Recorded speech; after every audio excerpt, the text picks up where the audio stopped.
Hey, good evening, everybody. Dennis here for CANOEHOUND'S Outdoor Adventure Show and CanoeHound Adventures. Hope everybody's having a wonderful Tuesday evening. I know I am.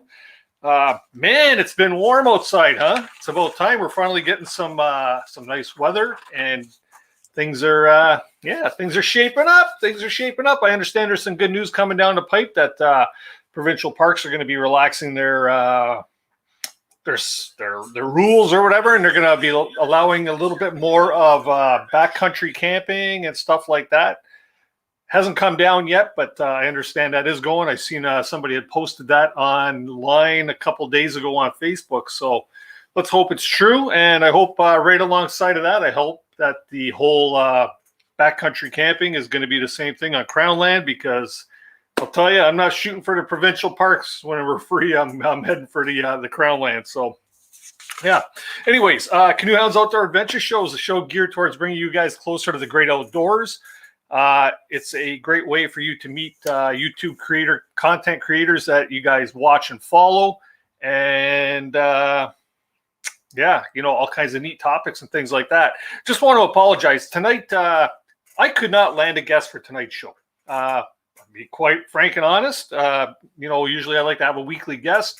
This week was not a possible thing. So I thought I would do something a little bit different. I have one of my usual fellas that are going to be joining me on screen tonight, and a few of my subscribers. I put it out on Facebook yesterday. And if you follow me on Facebook, you would have seen a post on there saying, put your name into the hat. And I'm going to draw a few people out to join me tonight. And we're just going to talk about some great outdoor adventures that we may have taken part of, or things that we want to take part of, and maybe talk a bit about trip planning, whether it's hiking or canoeing, and then maybe get into a bit of canoeing safety and stuff like that, and then some Q&A for some of these YouTubers that you may follow, on a regular basis. And if not, a few of the YouTubers that we're going to have on tonight have smaller channels, and I encourage you to please get on there and check out their channels and give them some support. Hit that subscribe button for them and watch a bit of their content. You might be surprised what you find with small YouTube content creators. It's a good time and a good thing. Anyways, I hope everybody's doing well with all this COVID stuff. We're going to get through this maybe later than sooner, but we're going to get through this stuff, so that's all cool. Let's see here. If you haven't already done so, smash that subscribe button. Please try and share this stream out. Hit it on your community tab, maybe Instagram, Facebook. Just try and get a few more people in here tonight so we can have a good time and take our mind off things. And we're not going to go on too much. I see, let's see here. Cool Quest is in the chat. I sent you guys the link for joining in tonight. So Johnny and Colleen, if you want to jump on, now's the time to log in, because we will be bringing up our guests. Anyways, we're going to start tonight. This guest is somebody who's been on the show many, many times. Many of you know him as KC the Happy Camper, my good friend Kevin. How you doing, Kevin? Wake up, Kevy. Kevy, wake up. Wake up. Oh, so sorry. You lost me at, we're going to just talk to people that have less subscribers and are nobody. I didn't know. Oh, no, I would never say that. You're trying to get me in trouble, Kevin. No, I'm just joking. It's beautiful. What a night, though. I'm outside. Oh, the sun. Good Lord. I was watching the sun set on the lake, and then you said turn around because I can't see your face. No, I'm like, oh, my God. Okay, go to the next person. All good, all good. Next fellow coming up here, I see he's just made his way into the basement there. Somebody I was supposed to do my ice out trip with there this year. This is Dan from Dan Schultz Outdoors. How you doing, Dan? Good. How you doing, Dennis? Awesome, man. Awesome. You know, how are you? Hey, Dan. Hey, Dan. Hey, Dan. On the bottom. That's where I normally like to be. I like to kind of keep it down low. Keep the important people up top. Yeah. Well, you don't know. As I shuffle there, you might find your way on the top shelf somewhere. Do you have YouTube playing in the background or something? I have the page up. I can log it off. Make sure you hit the mute button so we don't get that feedback coming back and forth. Next person I'm bringing up on board here. Stands going nuts. Your fans are going nuts online, and they're going, woo! Yeah, and it's, let's get Lexi's here too. See, Hey, here's Lexi, how Lexi. you doing? Lexi's here. So say hello. There she is. Awesome. Gee, Kevin, maybe I should let you introduce our next guest. You said hi to him in the green room. Oh, I was asleep. Who is he? What? No. Nothing like putting the pressure. Oh, I got you. Next person is somebody who's just started up a YouTube channel. And this is Miles from Nifty Paddler. He's been a subscriber for a while now. Thank you very much there, Miles. No worries. Yeah. Nifty's awesome. You're awesome, Nifty. And for you, Dan. And again, we're the scum of the barrel. Welcome to Tuesday night. Yeah. Thank you. Glad to be here. Okay, somebody's got volume going in the background that's giving us feedback. All right, I'll check. I don't have any. Yeah. No. No, I got nothing. Man. The only thing I got up is your channel. Okay. Odd. Anyways, we'll get through it. We will get through it. Hey, everybody in the chat tonight. You know what? Tonight's going to be just like I say, some general banter. Let's have a good time. This is like an old school live stream going on tonight. But we are more than willing to answer questions or share any ideas and tips and tricks and stuff like that you guys might be after. So same rules apply as my regular live streams. If you have any questions, please put a capital Q before your question for any one of us. And let's have some fun tonight. Let's see where this takes us. You never know what might go on tonight. So, Kevin, do you want to start us off? You been out paddling yet? Nope. No? Not even like a day paddle out on the lake or anything with the eased rules and stuff? Nope. Nope. I'm not. Being a good boy. I'm not. Don't push my buttons, man. I won't push your buttons. My sister is a nurse practitioner, and I talked to her for well over an hour last night. And it will happen, but it will happen when she says that people aren't dying around her. So, yeah, it's a bit of an eye opener, right? You guys can talk all you want, but. Yep. I'm doing what I want. My sister asked me not to do things, so I'm not. So yeah, she had three desks. Yeah, and you know what? Nobody should say anything bad. You know what? Everybody, I understand your standpoint. You're playing by the rules, and that's a good thing. You got to lead by example, right? So. Yeah. It's just me. My sister asked me to do it, and she do me a favor. She goes, people are dying around me, and she had 3 colleagues die. And I know it's not far north where she works, but she said, just Kevin, do me a favor and just stay home. So I am. I will go in June. Her and I talked about that night. Unless things change, unless things go spiral downwards. But yeah, I mean, yeah. And then the funny thing is, we'll all realize the black flies are, and we'll all go back home. Are black flies pretty bad up where you are now? Oh God! Yeah. Oh my God! Yeah, my daughter and I went out today for we do day hikes a lot. Her and I, and yeah, they're out. Yeah. Cool. Very good. Nifty. Yeah. What about you? Have you gotten bitten by a black fly yet? Yeah, I've been getting ravaged by black flies where I live. They're out with a vengeance right now. Where do you live? I live in near Trenton, Ontario. Oh, okay. So kind of near. Yeah. Okay. North of Trenton. Yeah. On the Trent River. Dan, is that a black fly behind you? The what? What's going on? This is Lexi. Oh man. Okay, so Dan, you're a dog owner. So here's my dog right now, right? Who is it? That's Angel right there. Okay. Answer this question: Are all dogs wondering what the hell is going on? Because my dog is like, okay, you're usually home a lot, but you're not like you're home all the time now. Like, what's going on? Like, yeah, she has no idea because there's in the head right now. there's always somebody in the house now, so she has no idea what's going on. Yeah. Sometimes I feel like she's upset because she can't get into things because people are always there now watching her. So yeah, she is.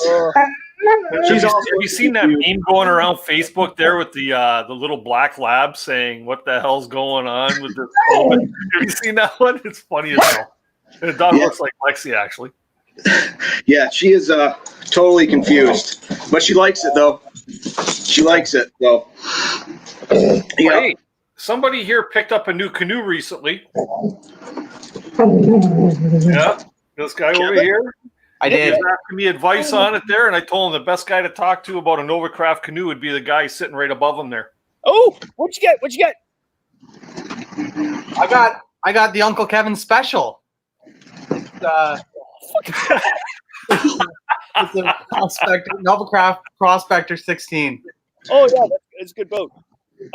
And please don't call it the Uncle Kevin special. Actually, I had a question for Kevin. Because I was looking to get an Novacraft Prospector. Can you fit two people, a dog, and minimal gear in a 15-footer, or do you need the 16-footer? You might as well go 16. Like, Yeah. Unless you go solo a lot, and then only maybe 1 or 2 trips a year you do tandem. Well, that would be it. I would use it mostly solo and 1 or 2 trips a year tandem. See, I can't get over to London to look at them, so I just. Well, no, do the extra foot, but just do the Airmed light, just to lighten it down a bit. So Yeah. I mean, 1 extra foot, I would do the 16. Okay. You know what? Of all the canoes back behind me, the majority are 16, and I solo a lot in 16, even though I have a 15. So, yeah, do the extra foot. Nifty. What would you say about that? Well, actually, I was in the same exact boat because I have a wife, a kid, and a dog, but I love to paddle by myself. Like, that's my favorite thing to do. Yeah. And I actually asked a ton of questions in this chat about that, like whether or not to get a 15 or a 16 foot. And a lot of people said just go 16. I was paddling a 17-foot Grumman by myself. Oh, sweet Jesus, man! Like what? Yeah, it's what I had. It was free, so That's great. Oh my god! And yeah, it was like that thing was like pushing 75 pounds, I think. And now I've got a 16-foot boat, and like a foot in a boat it feels like a lot more than a foot. Yeah, it does. Because even if like I have a 15-foot Bob Special. I have a 14-foot Fox. They're all solo boats, right? But I actually, in theory, tomorrow my daughter and I will go onto the lake the first time because it's okay. It was June almost, and the lake's right in front of me. Like, wait a minute. Nope. Yeah. Oh, you got to pan up a bit. We didn't always see where your legs. Really? Yeah, pan up, please. They're sexy though. So to have a lake in front of me and not to go out, that we won't even get that again. But it's like, oh my god! But the same thing is like the 14 Fox is a really good solo boat. The 15-foot Bob Special is a really good solo boat. But the Prospector is a better model, and if you're going to go solo and sometimes tandem, a 16-foot Prospector is the way to go. You guys know this, but you do know you're supposed to sit in the front seat and go backwards, right? Because the Prospector is designed so the front and the back are the same design. So things like the Canoe or the Kippewa, Swift, whatever, they're asymmetrical. I guess that's the term, but you know they're basically pointy at the front and not in the back. And they'll go really quick in the water, a lot quicker than the Prospector. But if you can't go, well, you could, but you can't go backwards to solo on it. So you have to watch that. What? I don't know, but somebody just hit the jackpot. Not me. I didn't see That was me. That was me. What'd you win, Dan? You don't want to know. No, just telling my wife that I'm on because she's really excited to see it. So There you go. she's watching right now. Hi, honey. I love you. Aw. Hi, honey. So Come on, everybody say hi. Everybody say hi to Mrs. Schultz. Tell us the story. How did you guys meet? Have you gone paddling together? Yeah, we're not like big paddlers together, but we have been. We've gone canoeing and canoe trips and lakes and rivers and whatnot. Yeah, we've gone river canoe trips here in Michigan, where we're from. So, yep, not so much anymore, but yep. And then, we met. I was 21, I think, when I met her. So, 44 now. So, yeah. Two daughters. So I trip a lot with my daughter. We go to Algonquin Park a lot. My older daughter and me. So being from Michigan, why Algonquin? Actually, I give credit to Joe Robinette. I'm sure you guys have heard of him. Yeah. Came on. When I stumbled on his channel, I had never even heard of Algonquin Park. Crazy enough, like I used to go to the Boundary Waters, is where I'm familiar with, and he would trip in Algonquin Park. And I'm like, what is this Algonquin Park? So then I looked it up, and it's only like a 7 or 8 hour drive from my house compared to 11 or 12, 13 to get to the Boundary Waters. So yeah, I went there, and I absolutely love Algonquin Park. I love it. I love the fact that it's got coniferous and deciduous. It's like right in that mixture, that zone, so where it's all coming together. Yeah, I really like that a lot. It's beautiful. It's gorgeous. So I talked to Joe the other night. I did an interview with him with my whiskey chat, and I've known him for quite a while, and yeah, he's a real deal. He's a really good guy, and it's really funny what he said during the interview. You'll find out tomorrow night during the interview. I'll do the premiere, whatever. But he said, yeah, bushcraft is great. If I did a whole video series on canoeing and canoeing in Algonquin, that he wouldn't get the subscribership. Yeah, it's crazy. It really is. Like, people love watching the bushcraft shelter builds. They love watching it. I get it's not my thing, but I get it. You know, I love the canoeing videos. That's what I watch mostly of his. So yeah. And he loves it. He actually loves that part, but he also has to make sure he does bushcraft because that's where he gets his. Yeah, that's where you get all your views from, for sure. Yeah. Oh, Nifty, you haven't said a word. What's going on? I'm absorbing all of the knowledge. He's starstruck. He's got Kevin Callan hovering above him. Whatever, Dennis. You already know that's all bullshit. Hey, guys, we got one more couple here just popped into the stream that just sneaking in a little late here. This is Johnny and Colleen. They live in my. Hi, everybody. How y'all doing? I know that. Michiganers. Yep. Michiganders. Michiganders. Holy crap! There you go. There's my one time tripping over my tongue tonight, everybody. There you go. There you go. I'm originally from Ontario, though, everybody. Don't be defensive. You know what?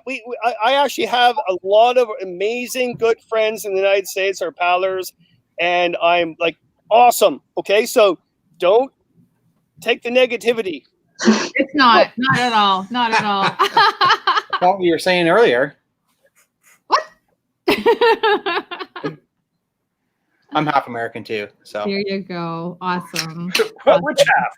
the better half. Oh yeah, he's got the. I'm the only Canadian here right now. What's that? I'm the only Canadian. Say it again.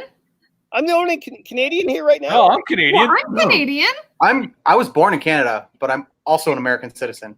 I'm not yet. I'm still no. I'm an immigrant. You guys are defensive. Pine Martin got it right here. You guys are Michigilligans. Hey, whoa, Martin, time out. Martin. I'm actually not a huge fan of the term Michigander. I don't know why I'm not a huge fan of that term. So yeah, Michigilligan is better. And you also have to control Mr. Pine Martin. He's out of control. I got him. No problem. Yeah, you reins on that. The ongoing feud. Right.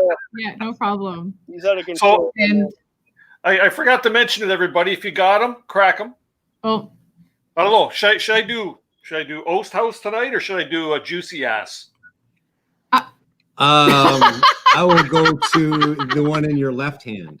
Juicy. In my left hand. The Yoast? Yes. I've never heard Or of the, that. or the other left hand. No, that's your right hand. I'm drinking red wine tonight. Cheers, everybody. I'm going to go with my local brewery. I'm going to go with the Oast House. So I have some really fancy whiskey. It's called Grant. And that means I got nothing left after all these whiskey chats. It's like I was on my bourbon earlier. Well, I still am, but Awesome. chasers. Hi, Nate. Cheers, everybody. Cheers. Here's a fun time tonight because I didn't have a guest tonight. But I think now I it's got fun. all these This is fantastic cool. guests. Appreciate it. Had us all on. Yeah. Plan B. and we all feel much better about ourselves, Dennis. Thank you. No. I finished that sentence off, though, Kevin. Dan, that does not look like Two-Hearted. It is not. It's water. I had 200 with dinner, so I'm good. Good for now. There you go. Yeah. So, Johnny and Colleen, tell us a bit about yourselves. Tell us about your channel. All right, you go first, Darlene. So our channel, just to kind of back step a little bit. John and I are kind of newlyweds. We've been married for Kinda. we are. 3 years, which is kind of crazy. And our connection has been the outdoors. And it has grown. Like, it's just been amazing. So I grew up in Ontario, and Big city girl. Yeah. But anyways, yeah. What part So of Ontario? I'm sorry. What part of Ontario? Well, I grew up in London, but I lived in Toronto for like 15 years. But I've always been an outdoorsy girl. Like, I've always camped, I've always canoed, went to like CQE as a kid, like all that kind of stuff, right? And when I met John, I mean, he had enjoyed the outdoors, but hasn't experienced kind of what I had done. So when I moved over here, it's kind of the best of both worlds, right? I mean, I'm experiencing Michigan now, and John gets to experience all of what Ontario has to have. And we've done some really cool trips, which has been really awesome. Yeah. Almost died this weekend. Yeah. So we love to paddle, trek, camp. Like, that is our thing. Our mantra, as Yeah, you would it's say. your motto, whatever. Yeah. And we had never paddled together until last You've year. never paddled before, have you? Of course I have, yeah. But can't. But we paddled last year just on the Manistee River, and I said to John, I said, let's really do like a trip. So we did our first Algonquin trip together, which is awesome. And Yeah, I wanted did a 5-day, 4-night trip. Started in Smoke. the little loop that way, Through which was awesome. Ragged, Phipps, that way up Head, Long Island, Yep. or no, Little Island. Yep. And then back. So Yeah, and it was amazing. that was a killer trip.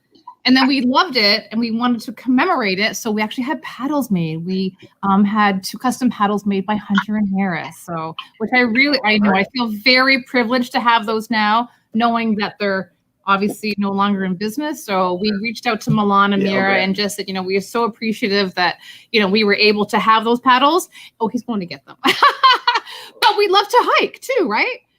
Oh, here's our paddles. Aren't they fancy pants? We got Norseman's. Nice. So with the Let me put you full screen here. so yeah, these are the Norsemen. So it's a red cedar, Birch and basswood. birch and basswood. Yeah, like they're gorgeous. Yeah. Nice. These are Yeah. they're built like a brick house. We'll just say, let's say it like that. We took a beating on when we went over the Shield and Devil's Razor and stuff like Yeah. that because the water level was so low. I was just like felt like a gondolier out there just pushing off everything. We went September last year, so yeah, it was pretty crazy. Yeah. And then this weekend, we just came back from a 3-day, 2-night hike doing the North Country Trail and Manistee River Trail. Yeah, 23 miles, just under 23 miles. Of up and down with an elevation change of 1,000 feet, I will tell you. With 40 it's crazy. pounds on my back. You're crazy, Is Dan. that up your neck of the woods too, Dan? Yeah, because I did that hike last year with my daughter, and I always thought Michigan is flat. And then we did that, and honestly, it reminded me of like the Great Smoky Mountains. Okay. Like it was that steep.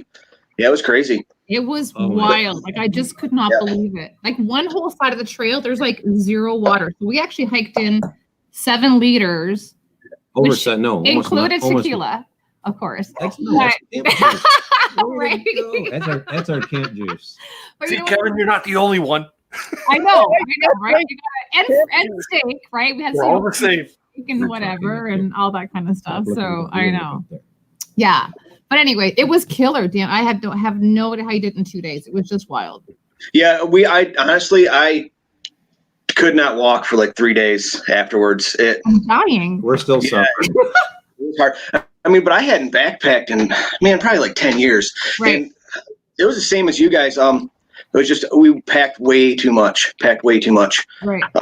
So I can see why a lot of those backpackers are Graham weenies, because it makes a difference. It really does. Yeah, it was pretty ambitious, absolutely. But I mean, that was it. That was our first kind of, you know, big trip out of the year. So I'm in. Game on. Let's get going. I'm ready. Yeah, the first thing I did when I got home, well, not on Sunday, but Monday, all day yesterday, I've been like researching all new equipment that's like ultra light. Oh man.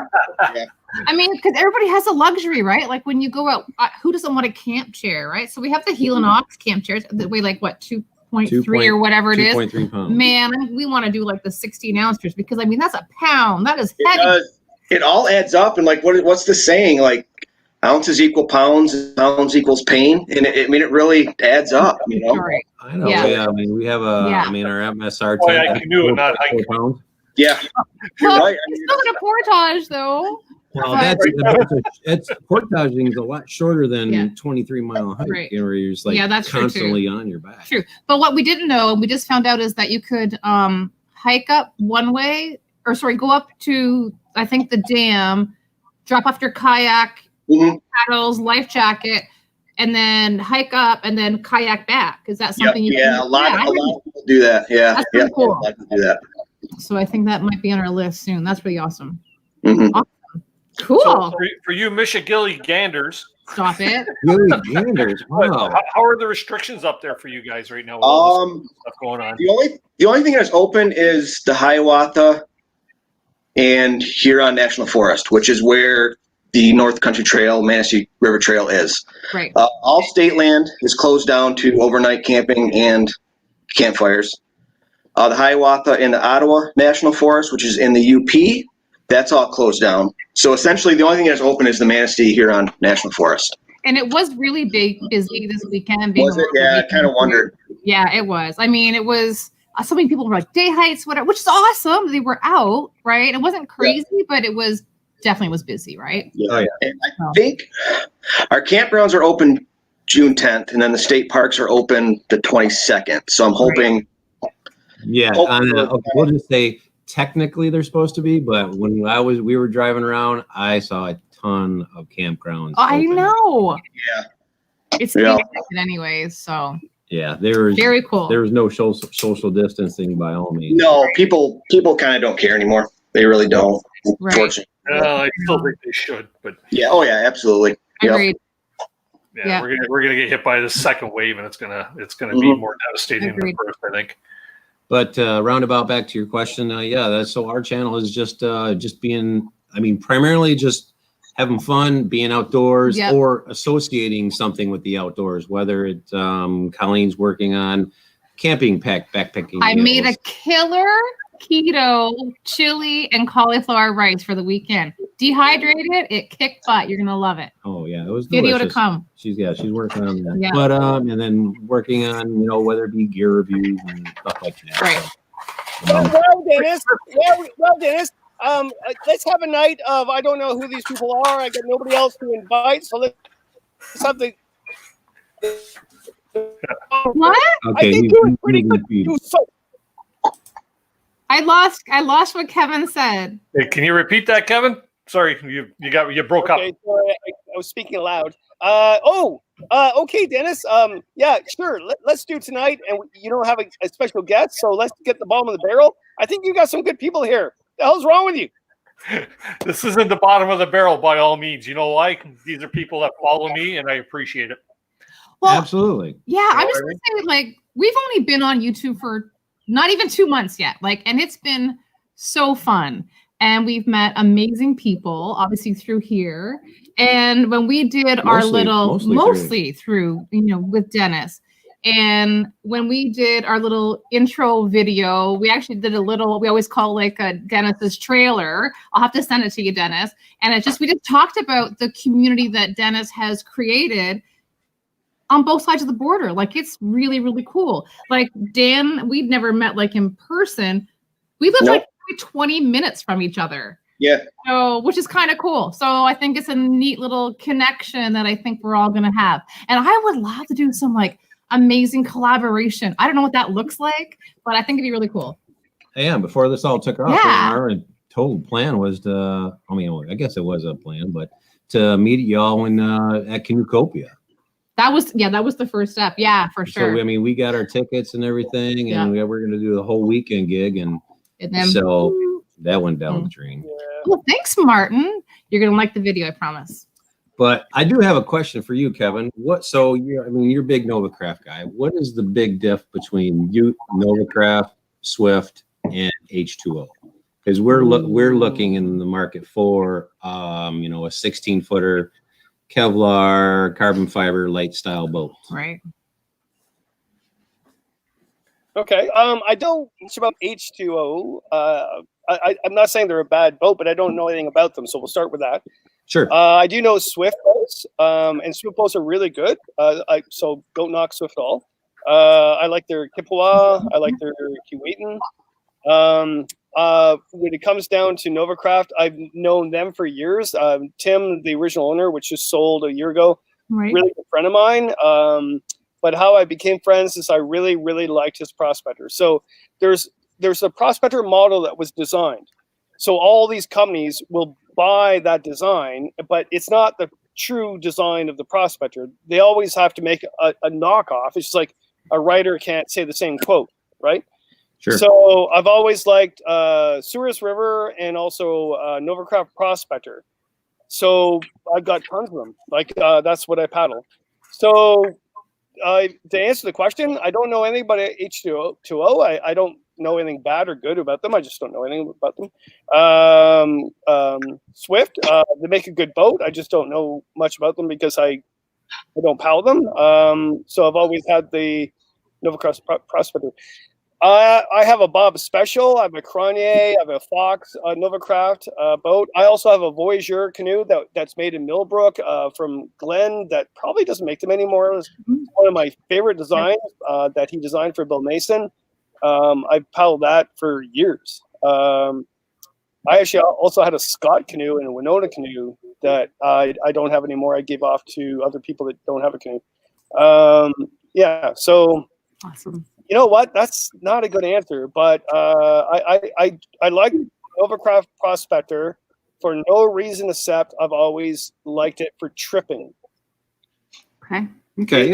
I've got one fair answer. It's just, you don't know if you don't paddle it. So, I mean, we've only paddled, I should say I've only paddled the Swift boat. So, I mean, it was a 17-foot Prospector. And, what do you plan on using it for mostly? Like flat water? River? No, I want like a jack of all trades. So, something will be, narrow rivers on the Manistee, or, if we go to Algonquin, so if we're on big water, stuff like that. But nothing like you're going to be bumping off rocks and. No, I'm not. No. You're in the front of the boat. Not happening. Yeah, you can't go wrong with the Kevlar Swift. And then room for a puppy dog too, right? Yeah. Or the Novacraft, or was it the Armalite? That's a good one too. Right. Souris River's really good. I like them a lot, but there's not too many dealers around here. That's more up towards the Boundary Waters.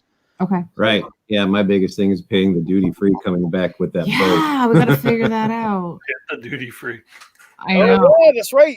Michigan. Right? You know We what? have town in Michigan is what we have. We have the Walmart of canoes. Oh man. Okay. Well, Novacraft might be the best option for you in Michigan because I know they've now because they're in London, Ontario. So There's actually a dealer in Lansing too. Okay. Oh, really? Yeah. Yeah. And just so you guys know, in fact, I really don't have to say this. I don't even know why I have to say this, but Novacraft is one of my sponsors, but I don't get money from them. So there's no money exchange for me to say anything. Maybe I'm a bad business person. Well, I am. I know that. But I'm just friends with them. I've known them for years. And I've known Bill for years too. That was the model that I always paddle. In fact, actually, Tim, the previous owner, he gets pissed off that I always paddle the Prospector. He goes, Kevin, we got the Bob Special, we got this. I was like, yeah, I know. But that's what he goes, oh my God, Kevin, oh, blah, blah. and we have some beers together, and then we. Whatever. Nifty, it's all your fault. It's my fault. Yep. I know. Basically comes down to the old Chevy Ford kind of thing, and you can't beat an old Chevy, and if it works, you still drive it. Yeah, someone said that on a podcast last week, and that was a really good comment. Is that it is what you are comfortable with. Yep. And actually, one of my best boats I paddled on a solo was it was a Swift boat, but what was it called? The Heron, I think it was back in the 80s. That would have been an older model for sure, yeah. Yeah. And the Des Moines, I have to tell the Des Moines boat down the Des Moines River. New canoe across Lake Michigan. Oh my god. Yeah. What's going on? What? We're getting comments. I just saw one of the comments said, "Don't worry about it. Just hop in the boat and and paddle across Lake Michigan. It's not a problem." It says. Yeah. Well, Lake Michigan's on the other I know side. someone said that though. Hope the wind's at your back. Yeah. Funny. I missed kind of coming in early. Nifty paddler. Where are you from? I'm from Trenton, Ontario. Well, Okay. that's where I live. So that's where the locks are, right? Yep. Yep. Good. Oh yeah, Ontario girl. She would know. Yep. By the way, before we get too far, Johnny and Colleen got probably one of the coolest logos on YouTube right now. So Yeah, we do. That is a good logo. That's pretty good. That's Thank pretty you. good. If you would like some, you can definitely, hit us up for some. Yep. There you go. Just Sticker message us. exchange. Yeah, totally. I love that. Yeah. So Miles over here, Nifty paddler. You're cool, Miles, right? Okay. I'm cool. He just picked up another canoe, or picked up a canoe. What did you get? I went with the Novacraft 16-foot Prospector, and I was kind of like you guys. Like, I wanted a boat that's going to do everything, and I phoned every Canadian canoe manufacturer Awesome. to ask them why I should buy their boat. And I just really love the Novacraft. I even put a poll on Facebook asking between Swift and Novacraft, because those were the two that I was deciding between. Ryan and Karina from Electric Outdoors are Right. like good friends of mine, and obviously they wanted me to have a Swift. They're doing an ambassadorship through Swift now, Right. and so Ryan, they did everything they could to get me a Swift boat. And I don't know, I just like the look of the Novacraft boats. And there was a couple things like on the poll, everybody said Swift. Like, it was like twice as many people said to buy a Swift as Novacraft. But in the comments, everybody that commented pretty much said go with Novacraft. And a lot of people actually asked me why, like, what I'm going to use the boat for. It sounds like the Swift is a little bit faster and a little bit nicer on flat water. And it sounds like the Novacraft is more at home, fully loaded, like loaded to the gills, and also in rough water, which I'm not really scared to do open water stuff. So I kind of lean more towards the Novacraft, so I can do bigger and better more open water stuff, because that's kind of more what I'm leaning towards. And also the Swifts seem to be quite a bit lighter too. So if that's really important to you, then maybe that's something to consider as well. Okay. But I don't know. I've watched so many damn YouTube videos of like these guys that do big expeditions, and they're all doing it in Novacraft canoes. That's true. And I don't like Jim Baird going down the Hess River. Yeah, we just watched. We started watching that last night. Yeah. That was insane. Like, some of the stuff that guy does is just nuts, and like I he's know. doing it. I was like holding my breath, like watching it. It was crazy. He's a big. He's a crazy man. He is a crazy man. Yeah, he is.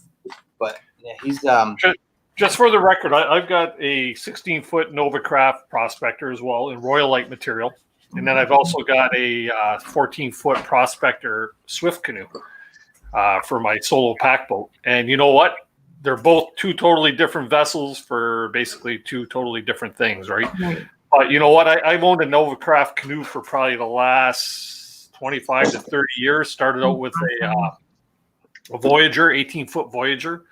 And then I went to a 16-foot Prospector, and then another 16-foot Prospector, and now I'm on my third 16-foot Prospector. nice. So, Yeah, I've got a 15-foot Kuwaitan pack boat, and then I got a 14-foot prospector on order if I can ever get it.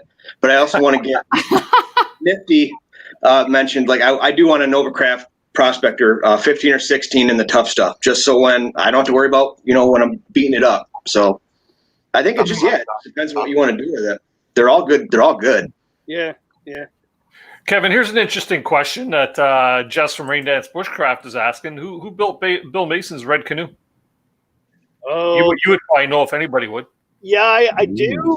Becky would give you a better answer to that, but it's not just one canoe. That's me. Yeah. Don't quote me on this, but talk to her. It was not always the prospector. He did like the Canoe model. The Voyager canoe that's made in Millbrook. I remember talking to him, Glenn, really great guy. A prospector canoe for Bill specifically, and because back in the day, Voyager Canoe Company was a big company. Really good. And then Bill got in the canoe on Canoe Lake in front of a whole bunch of people. He was doing a demo, and he went out and he flipped. And then Glenn said, "Okay, there goes my whole entire life. That's it. I made this canoe specifically for Bill Mason, a different prospector idea." And he flipped because it had good second stability, not initial stability. And I got the canoe right in my backyard, and he said, "Oh my God, Bill's gonna kill me." And Bill goes, "Yeah, a little tippy, but I like it." Okay, so it had really good tumble home. It had good speed compared to the old prospector idea. So all these models, and I'm not an expert at all with all this canoe thing. But when you say a prospector, every single company, again, like I said, will make a prospector. It cannot be the same company, right? So I love a Swift Keewatin or Mattawa, but I do not like their prospector. Never have. It's nothing against their company. I prefer the Novacraft or the Souris River prospector. So, yeah. What was the question again? Bill Mason's red canoe. Yeah. No. So there was not. In fact, Awesome. in fact, Becky will actually probably. Well, she will tell the whole story. When she brought the red prospector to the canoe museum that day, she stayed at my house that night, and actually, and her mom and husband Reed. And I said, "Wow, that's kind of cool. You're bringing the prospector." She goes, "There was never one boat, Kevin. Like, it's film. There was never one boat." So she brought one boat to the canoe museum, and that's a red prospector, which we all idolize. We all vision ourselves in that red canoe, whether it's a prospector, Cronje, or bobsleigh or whatever. But it was that one canoe. But he had a backyard full of canoes. But if nobody knows that, for God's sakes, so there wasn't just one canoe. He did like their prospector. He did like this. He liked that. In the day, guys, whatever gets you out there. My first canoe that I had was, I've told Dennis this story many times. I got out of the dump, and I actually wrote 2 books with that. It had no name. It was a 3-keeler with a friggin' Roadrunner sticker on the front, and I patched all up, and I wrote books on that. And, what canoe did you use? I went, I have no idea. Nifty, go for it. It's all yours now. I have a question for Kevin. What? Well, everybody, but I heard that the prospector wasn't Bill Mason's favorite canoe. There you go. I heard it was the Pal. Oh, the Pal boat. Yeah, you know what? I hate the Pal boat. Okay. I don't know anything about it. That's just what I heard. Is that his favorite was the Pal? The Pal boat is a good boat for solo, but I paddle with my canoe partners, Ashley and Andy, are really big guys, like really robust guys. And I got a Pal and I sold it. The Pal was really low to the water. We couldn't put gear in it. I get it, but that wasn't my favorite. But you're right, though. I think it might be either the Cronje or the Pal was his favorite, or it's a mystery. Never will know. So Kevin, question for you too. Oh. When did you start paddling? How old were you when you first cut your teeth in a canoe? 11 years old. Yeah. Yeah. Dennis, I've told these stories before many times. I want to hear more from like Dan. Dan, when did you cut? Yes. Probably around 10, I guess. But it wasn't, just going out with my dad and my brothers. We would go up to like lakes up in the UP or northern Michigan. So, yeah. And then all through high school, I would go with my friend. We'd go to the Boundary Waters.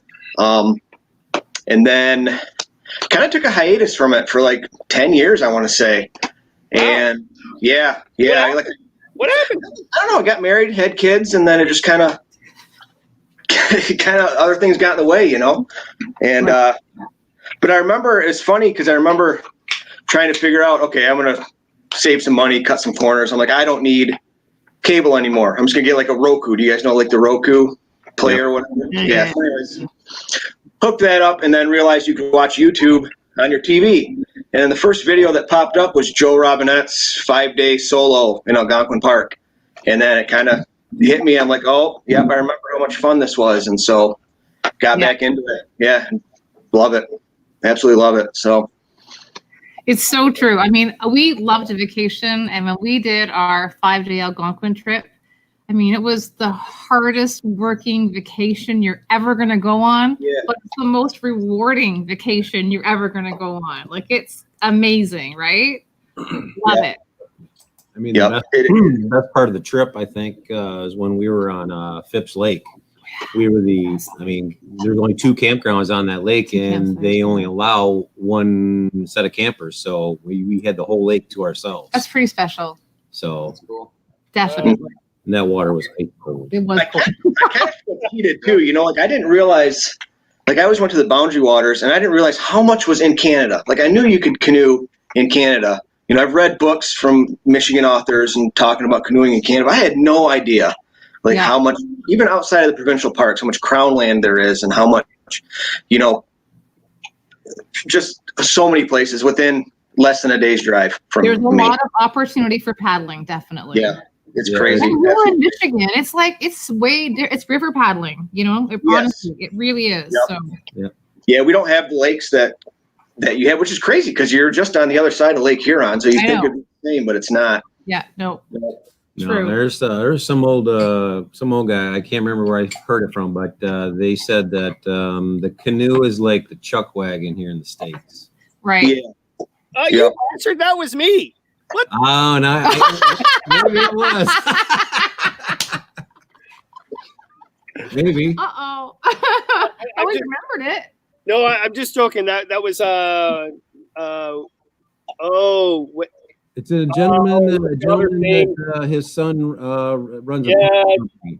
Something when he was from W. Oh, yeah.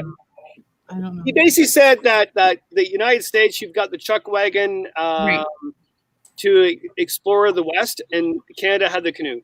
Correct. Right. Yeah. Oh, God, I can't think of that guy's name. I don't know either. That's so funny. Sorry, Dennis, I know you can't see me, but I think the sunset is far better than my face. So I'm. You know what? You got a beautiful profile pic there. Thank you. It kind of looks like the one in the beginning. Yeah. Yeah. Oh yeah. Oh, okay. Yeah. See, Kevin's a smart guy. Eh? Yeah, he is. No, I'm not. I just think it would be better to watch the sunset. It's so beautiful. Like, honest to God, I lived in a city for so many years, and then I moved here for 5 years for whatever reason. And I hear loons at night. Beautiful. It's kind of like lullaby music out there. Good God. All right, Nifty, it's your turn. Take control over the conversation. I'm watching the sunset. When did I cut my teeth in a canoe? Oh, hey, there you go. What's going on, folks? Actually, I didn't really start off in a canoe. I took a canoe merit badge at scout camp one year, and then my mom started a kayak rental business. Ooh. So when I was like 14 years old, all my buddies just wanted to come over and go kayaking all the time. And it got to the point where I don't care if I ever step foot in another kayak again in my life. I don't like the double blade motion, something about it, dripping water down the elbows. I don't know. I think it was torturous for me. And my parents' neighbor, he had this old Grumman canoe hanging up on his house, and it never, ever moved. And this guy used to get me to do things for him all the time, like move his giant flower pots in and out of his house and just dumb things I didn't want to be doing as a kid. So finally I started bugging him to use his canoe all the time, and started watching some videos of Bill Mason and how to properly paddle a canoe in a straight line without paddling on one side and then paddling on another. And yeah, I just loved it. Like, I think for me, it was the silence, the quiet. I grew up on power boats my whole life. So I'd never really experienced traveling through the water silently, other than in kayaks, but I was always with my buddies, so we weren't very quiet. But yeah, I borrowed his canoe a couple times, and then I was always taking it back and forth, and finally he said, why don't you just keep it? So I've had this Grumman canoe for the last like 3-4 years now. And finally last week he called me and he wanted his canoe back. So now it's nice conditions, everything's perfect, and he wanted his canoe back. So that's why I started looking for another boat. Sold all my motorcycles and bought a nice canoe, an Overcraft 16-foot Prospector. So Sweet. Let's go back there. Isn't that kind of wrong for him to want his canoe back? he's 87 years old. I don't think he even realized our agreement anymore. My God. Well, you know, he might die soon and just take it out of his backyard when he's dead. His wife would probably love me. Ellen would love me if I took that canoe off the side of their house. Oh my goodness! Really? Like, here's my canoe. Do you think I'm going to go to the Northern Scavengers? I give my canoe to them. I'm going to go back when I'm 87 and say I want it back. You might. Maybe. Like my neighbor. That'd be a good story. Did I give you that canoe back, Kevin? No, it's theirs now. But Dennis, that would be a really good video. Yeah. Ooh, that really serious. That would be a good video. I'll go to their house. Hey, I want it back. Bang, bang, bang. Yeah. Yeah. That was a bit of a disappointment when he phoned about his canoe back, because it was perfect timing to go out. And I was actually, I had it tied down on my porch for the winter so it didn't blow away. And I pulled it down, and my wife bought me a beautiful ash carrying yoke. I was going to install that. So I pulled one of the thwarts out so that I could use it backwards properly without having a steel bar or aluminum bar under my legs, because it was super uncomfortable. And as I was grinding the bolts down, he called me and asked for it. So I ran to the hardware store, got new bolts, and put it back together for him. And glad I didn't put that yoke on. Well, it's time to progress, like we all do, right? It's like, okay, time to get a new pack or a new canoe or new partner, right? So, yeah. Oh my God, I just got a note from my girlfriend, Christine, saying, nobody can see you. You're in the shadow. Oh my God. That's Kevin being sexy right now. The silhouette. Flex your muscles. Fucking the stuff. That's my arm, by the way. Oh my God. Yeah, I can see where this is going real quick. Oh, man. Kevin, you're blocking the sunset now. All right. God. I see a segment from Austin Powers coming along. I know, real right? quick. Okay, Dan. Yeah. It's your time now. Oh my God. Yeah. Okay. So Dan, tell us a little bit about your channel and what your passions are. Well, actually, I have a lot of passions. I only put canoeing and camping videos on my channel. Stan Schultz Outdoors, if anybody's interested. I don't have any desire to make money at this, or I just do it because it's fun. I like to make the video and look back. It's almost like those home videos you took back, when you were a kid. And so that's why I do it. I like to reminisce.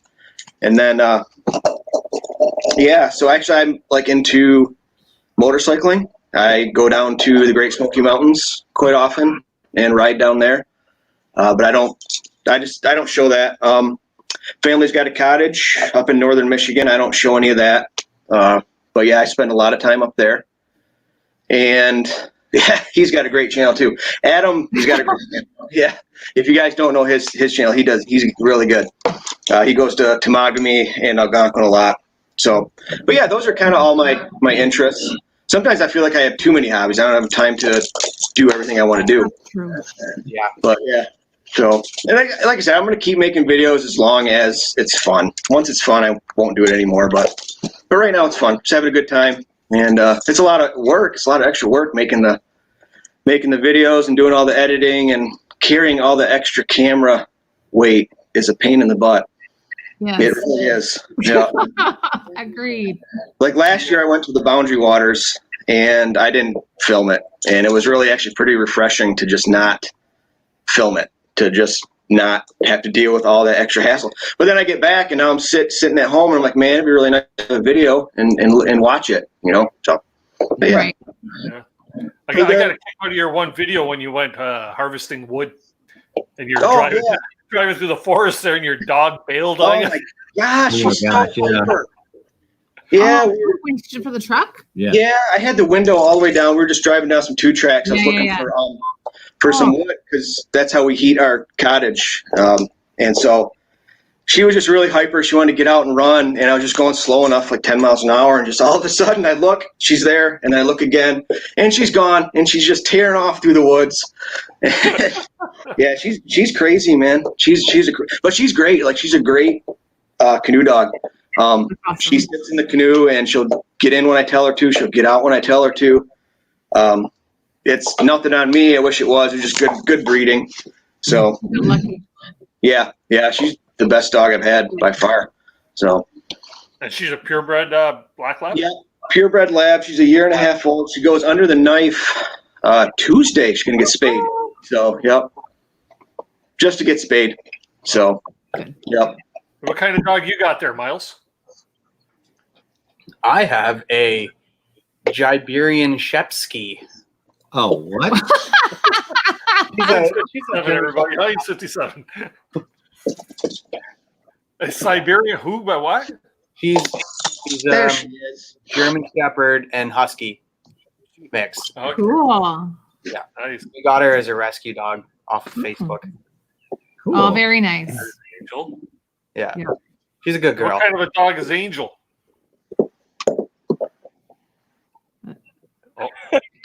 Looks like a black bear. Sorry. I'm walking away from the deck. She's a border collie mixed with a golden retriever. Okay. So, Really? so she, and then when she gets in trouble and eats something she shouldn't, she's a golden retriever. Yeah. Dual What is she personality. eating that she shouldn't? Yeah, she's a good dog. Yeah, really good dog. She got a lot of pics our last trip. I just did a day hike with her, and she had pics on her. So, yeah. Okay. That's cool. On our hike this past weekend, we got 0 ticks, like 0. We were so That's lucky. shocking. I get 0. multiple on me every time I go outdoors. Yeah, I usually get 2 or 3 I got to pull off. Yeah. You're lucky. Yeah, we were absolutely. Well, maybe Could have been the permethrin that we do. Yeah, it could be. I got to try that. I'm going to try that. I'm going to give it a try. Yeah, absolutely. I mean, you just spray it on everything Yeah. and It just totally let it dry worked. 100%. don't see anything. Yep. Yeah, I'm going to try because I got a trip. I think I'm going to go trout fishing here in a few weeks, I think. Hopefully. So I'm going to try it then. Yeah, for sure. There we go. There's a good-looking dog. Oh, puppy. Oh, he's super cute. Yeah, What do you like the canoe? Oh, He, she? She is okay in the canoe. I Like, wish I would have, done a bit more reading about taking your dog in a canoe before I did. Because I didn't teach her like the get in, get out command. I just kind of let her get in and out of the canoe as she pleases. And so my wife and her swamped the canoe a couple of years ago together. Oh, Yeah, Tinker jumped in and then she jumped out. And then my wife tried to call her in as Tinker jumped back in onto the gunnel of the canoe and just sunk it. It was awesome. was hilarious. And my wife and dog both looked like drowned rats. She was wearing her inflatable life jacket, so that went off, and the canoe is just sitting at the surface of the water, and the dog's panicking. So my wife was half in the bag. It was hilarious. There was all kinds of people watching. It was I thought I'd scared her out of the canoe forever. My wife, but she's a trooper. She still comes out just for me. Good. My wife didn't like a trip we did one year, and she's very hard pressed to get back into the canoe nowadays, except for maybe like a little day paddle or something. But canoe tripping, yeah, windstorms and wives don't work. No. So, Hey, I'm really jealous. huh? Yeah, I said, everybody, welcome to the stream. This is Ethan from Habit Outdoorsy Guy. How you doing, Ethan? Doing good. How's everybody doing? Looking a little wet, Good. How y'all doing? Hey. Doing good. This guy's got some new swag. Show us a new shirt, man. Oh yeah, yeah. All Like that? right. Yeah. Very cool. Nice. Yeah. I figured I'd support that for you guys. Yeah. Very nice. So tell us a little bit about your channel there, Ethan. Oh, let's see. I started the channel back in like 2012 just as like a commenting thing, so I could comment on people's stuff. But I started making videos. The end of 2017 was my first video, and it was a trip to Hoist Lakes up in the Huron National Forest. Yep. And that video is actually not on my channel anymore. I deleted it because I wore my high school shirt when I went there, and I'm like, now that my channel's actually kind of big, I don't really want people to be able to find me that well. So I pulled that off, but then I kept. I wondered why you deleted it. Yeah, that's why. And I kept making. Well, I actually started making videos because of Joe. I stumbled across his channel when I was looking up like wilderness survival stuff. I was just really bored and like, man, I think it'd be cool to go out and like try it to live for like a week in the wild, even though I knew nothing. But like just to see if I could do it, just a week, just to limit it, just to see what would happen. I was really obsessed with like Survivor Man at the time, and I ended up stumbling across Joe's channel when I typed that up in YouTube, and I started watching like his Algonquin trip with Kyle, and I'm like, this is way cooler than a survival thing. I don't know, I never heard of a canoe trip in my life, but this is awesome. So I just been hooked ever since. That's how I got into it. And you got some pretty cool videos there. Like I come across your channel one day just by chance, and been hooked enough that heck, man, we're supposed to be doing a trip together. So that's I know. yeah. What a bummer, man. That was a sulking week for me last week. That was a rough week, man. Yeah. Every day I would go to work and I was just so pissed every morning. Like this, I should be in Algonquin right now. This is ridiculous. I'm so mad. Were you guys supposed to go on a trip together? Yeah, Dan. Yeah. And Dennis. Yeah. Oh. Yeah, we were supposed to do an ice out Algonquin trip, Northern Algonquin Park, and well, good old COVID-19 stuck his leg out and tripped our ass. So that totally sucks. yeah. Oh, Well, what are you gonna do? You know. So obviously. I'm hoping by the fall things open up, but we'll see. Right. Yeah. I know. Yeah, absolutely. I have a feeling you guys in Ontario will be fine. I think border travel for us people in the States is going to be difficult, but Still we'll gonna see. be- I I think know. we'll go for a Well, they while. say the 21st. We'll see. Yeah. Right. Yeah. Somebody, I think it was Tina Deutsch, was asking if there's any word on when parks will be opening up and stuff like that in Ontario. I seen a post on Facebook. I believe it was one of my moderators that posted it, saying that something about June 1st or something. They might be easing up some of the regulations to allow backcountry camping in the provincial parks. Don't know if it's true. Please don't quote me on this. But I'd imagine if they do that, I'd imagine that Crown Land might follow suit very, very quickly behind. So, but whether that happens or not, we'll see, because that'll be pushing about the 2-week mark of them starting to ease up on us around here, right? and who knows what'll happen in 2 weeks. So it's really weird that a lot of everything's locked down for me personally, because Indiana is pretty much like 75% open right now, almost 100% in some places. Mhm. Like I went to Lake Michigan last weekend up in this little town called St. Joseph to the beach. Yeah. And it was like there was masks on people everywhere. Everything was locked down. It was really like stepping into another world. Yeah, we saw photos. It was really bizarre. Agreed. Yeah. It was strange. Like, wow, people are still really, really backed off here in like Indiana. It's like wild city. Like nobody's caring about anything. no. So Kevin, we haven't asked you about your channel yet. What's your channel all about? What? Who's Kevin? It's funny. I just saw a green-winged teal fly by, and what's really funny about it is I'm still teaching online courses with my students at risk, and I just did a waterfowl thing the last couple of days. And there's 2 other teachers that are teaching this, and they're doing their own version of online. Mine are messed up because I told a story about green-winged teals. I had identified them. I showed how to identify them. But I also told me myself, I was like, oh my God, the first time I actually was able to ban one of those for the first time, I let it go, and it was a juvenile, and it flew up and then broke its neck and died. Yeah. So my boss came by and he goes, hey, how was your first day banning on your own? I went, everything's fine, but there was mortality. And he goes, what? There's mortality. And I went, yeah, it was a juvenile green-winged teal, which was really funny. Like literally 2 seconds ago, one flew over my head. And he goes, yeah. So you put a ban on it, yeah? He goes, oh, and it's dead? Yeah. There's a lot of paperwork, Kevin, we have to do for this. I went, why? He goes, well, okay, it's a juvenile green-winged teal, and you sexed it and aged it properly, but they can't fly yet. So you threw it in the air, it landed on the ground and broke his neck because it couldn't fly. Oops. Yeah. I'm not sure why I'm telling that story. So,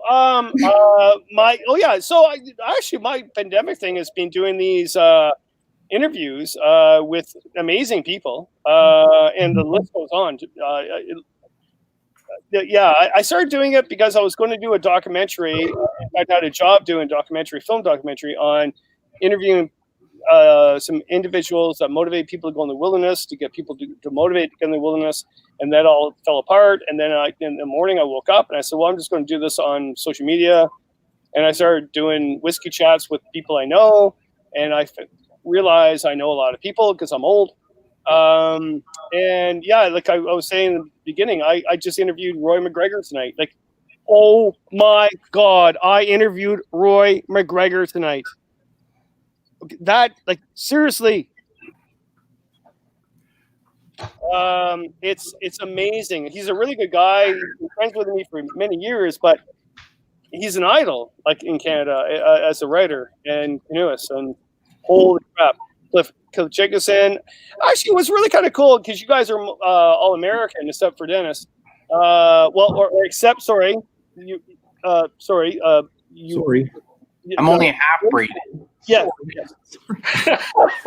Half-breed. Never apologize for that. I never apologize for all that. But the whole thing is like I interviewed some Jacobson, and I got a whole bunch of people next week that are American paddlers that I idolize. What's really cool about it is that there was never an issue of what country you're from or whatever. It all had to do with us as a community. Mm-hmm. And I love that because I've been in this canoe room for a long time. And, like, you guys as Americans probably know Cliff more than we do in Canada. He's a very opinionated person. Yes. And the thing is, I love that. He's a really good friend of mine, and him and I have been traveling for years on all these shows. And I'll throw it right back at him, like, no, I don't think you should do that. Well, and everybody sort of separates. So, oh my God, Kevin and Cliff are hanging a bear bag, right? At the same time, he sent me a note tonight. He saw the interview I did with him, and he goes, "Oh, I wish I lived closer to you. We'd paddling together all the time. It's so great." And it's all to do with the canoe community, right? So we'll get through this, guys. Mm-hmm. And Avid, right? He has the answer right there. I do. Yes, he does. Okay. There's the answer, folks. Okay. Okay. What is it? Answer. Thanks, There you Ethan. go. And notice how Dennis has left us. So Dennis, just while he's gone, Dennis did this tonight, and he actually really did say at the beginning, "I had nobody else to be on, so we're just getting the scum of the barrel tonight, and it's us." And yet he leaves, and we're doing fine. Oh, You know what? You guys are holding the show. You just Yeah, I Sorry, knew I could old do guy. it. So if I was the only one that Kevin, you're not responded. the only old guy here. What's that? I said I knew I could get on the show if I was the only one that responded. So I was hoping. That's what I did. 6 responses. oh man. Sorry about that, everybody. I'm back. All right. You, Nifty, you take over. I'm getting inside. The bugs are coming out, so I'm going inside. All right, I'll be back. Okay. That's So, funny. does So I don't know if anybody anybody's want to seen hear a funny story? or- Uh-oh. Yeah. Yeah, did we a do. panel Mark. like with all the people he canoes with, and it was pretty funny. It was pretty darn funny. I think you heard that the other night. Let's go. Yeah. So Ethan, you guys are under lockdown down there right now, or what's going on? no. Indiana's No, not. see- No, not Yeah, at all. Indiana's all open. In fact, I think there's signs on the border welcoming people from Michigan There to are. I Indiana. have You- them. Yeah, there are. Yeah, Oh, it's- not that I want to go to that state I think Andrews, anyway, we but welcome your business or whatever because you guys are so locked down. It's ridiculous. So I stopped at a McDonald's so my daughter could go to the bathroom and I didn't even think about it. And yeah, the door's definitely locked. I'm like, yeah, come on. McDonald's. Oh yeah, yep. Right. Yeah. The whole thing is crazy. I try to stay away from as much as possible, and just not get involved in any of it. I'll just do what we can do, and that's about it. Right. So Nifty, what's your funny story? Yeah, what is it? Oh, so when I went to go get my new canoe the other day, new to me,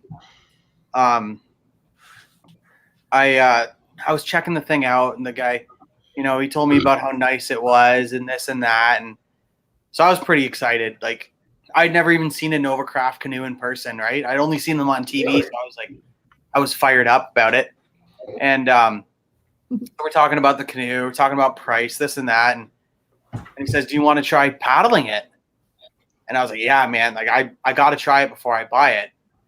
So he goes to help me put it in the water. I was like, "Actually, can I put it on my neck? I want to try like getting a feel for it if I'm going to buy this thing. I want to know how heavy it is." So I pick it up, I set it in the water, I grab the paddle, and I go to jump in the canoe.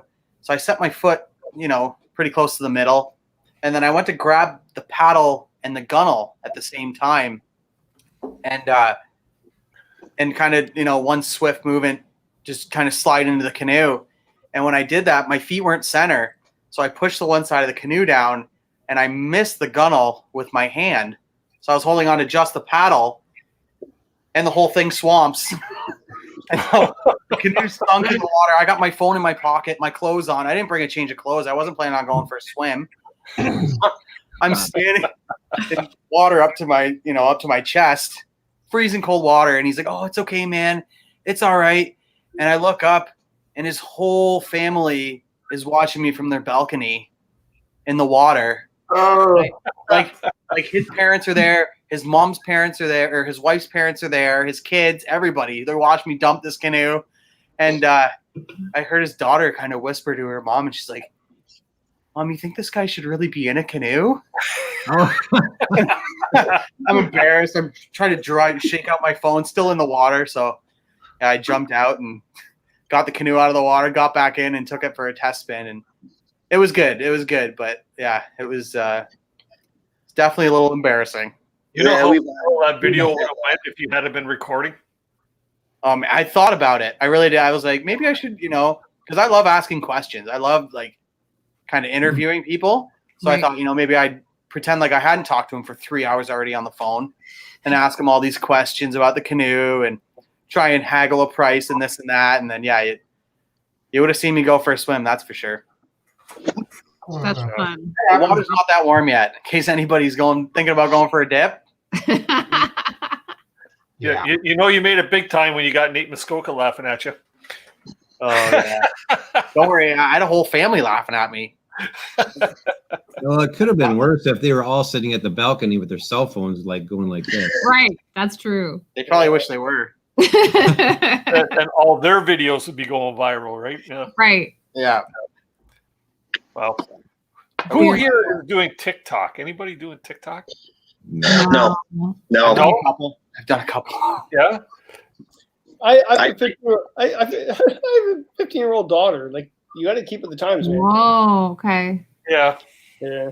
I would only download it if it were exactly like Vine. That was the only way I would download it. But it's I don't even know what that is. What is Vine? Vine was an app that had 6-second videos on it that ended Okay. back probably like 5 years ago. So is that like Like Snapchat? a 4-year period, there was a really popular app with just 6-second videos that people would put together that were hilarious most of the time. And I loved watching, just scrolling through those things because, I mean, you could watch a billion of them in 20 minutes. Yeah. And those I liked, but I don't like these dancing videos and stuff that TikTok has. They're dumb.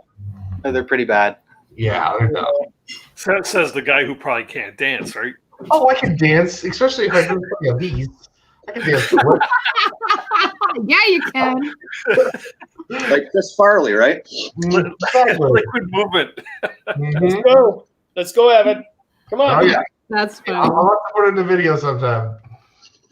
The reason why I asked, I've had about 4 or 5 people mention to me that I should start a TikTok, right? And the first thing out of my mouth is, what the hell's a TikTok? I don't really get it either. I downloaded it, but I kind of looked, and I don't know how it's relative to this. I don't know. Yeah, So, I don't know. I'm late to the party. my brother-in-law says about his nephew, he says he got like 70,000 likes on this, right? And I go, but it's like a 12-second video. Yeah, weird. Yeah. And now I guess by what Ethan's saying there, you just keep going through videos. You hit like. Okay. I got a buddy who he coaches cheerleading, and he caught he did a video of TikTok of one of his students almost face planted from like a pyramid fall, and they caught her last second, and they got like millions of views, and he's got like thousands of followers now. It's nuts. It just like overnight. Like, People wonder why everybody has a short attention span now. yeah. You know, Bingo. It's the whole thing, though, guys. Is like, because I think I'm the older of all you guys. Maybe Dennis is older. But if I said no to all the new technology of all my career, I would be nowhere. I would be somewhere. But I'm not an Instagram person, but my niece, she's in marketing, and she said, Kevin, like, you have an Instagram account you're not doing anything with. I went, yeah, I just don't like it. And she goes, yeah, but there's a lot of young people that are, so your whole idea is to get young people all excited about the outdoors, so what's your problem? I went, son of a. So I spent a good 2 days dealing with her, and she's teaching me how to do Instagram, and there's days where I'm thinking, well, I don't want to do this. Like, I don't want to, because I still have to pay the mortgage. Like all this stuff to me doesn't. I was last night I was on 3 scout things, and in fact, even before this, I was on another scout thing. So we're on Zoom meeting with scouts, and the thing is, I love them to bits. But at the end of the day, I got to still pay the mortgage. So it's like, guys, like, I don't know what to do. I don't know what to do about it. It's like I want to keep up with technology, and I've done it to talk. I've done that with the scout group. I've done that with my daughter. She actually gets her politics about what's going on with the United States and Canada through TikTok. Like, and you might like, what the hell? But she does. So for me, as a good parent, I go, well, I got to find out what this is. If she's getting all her news from TikTok and nothing from anything else, Good point. you got to find out what it's all about. Right? So there's way too many social media outlets out there anymore. Like, you can't keep up with them, right? I think you got to figure out what works for you. I mean, you definitely want to explore whether it works for you or not. I mean, I online bill pay. I don't carry cash anymore, so obviously technology works, but yeah. $2 in my wallet for fun. I'm going to make a note. Dan does not have cash on him. Do not rob him. No. I keep my lunch money in my shoe. So Okay. Oh, shoe. Yeah, Probably his underwear. You'll get $2 and an AutoZone rewards card. Yeah. Maybe my library card. Oh man. How do you guys feel right now about because you're all sort of Michigan and or American side?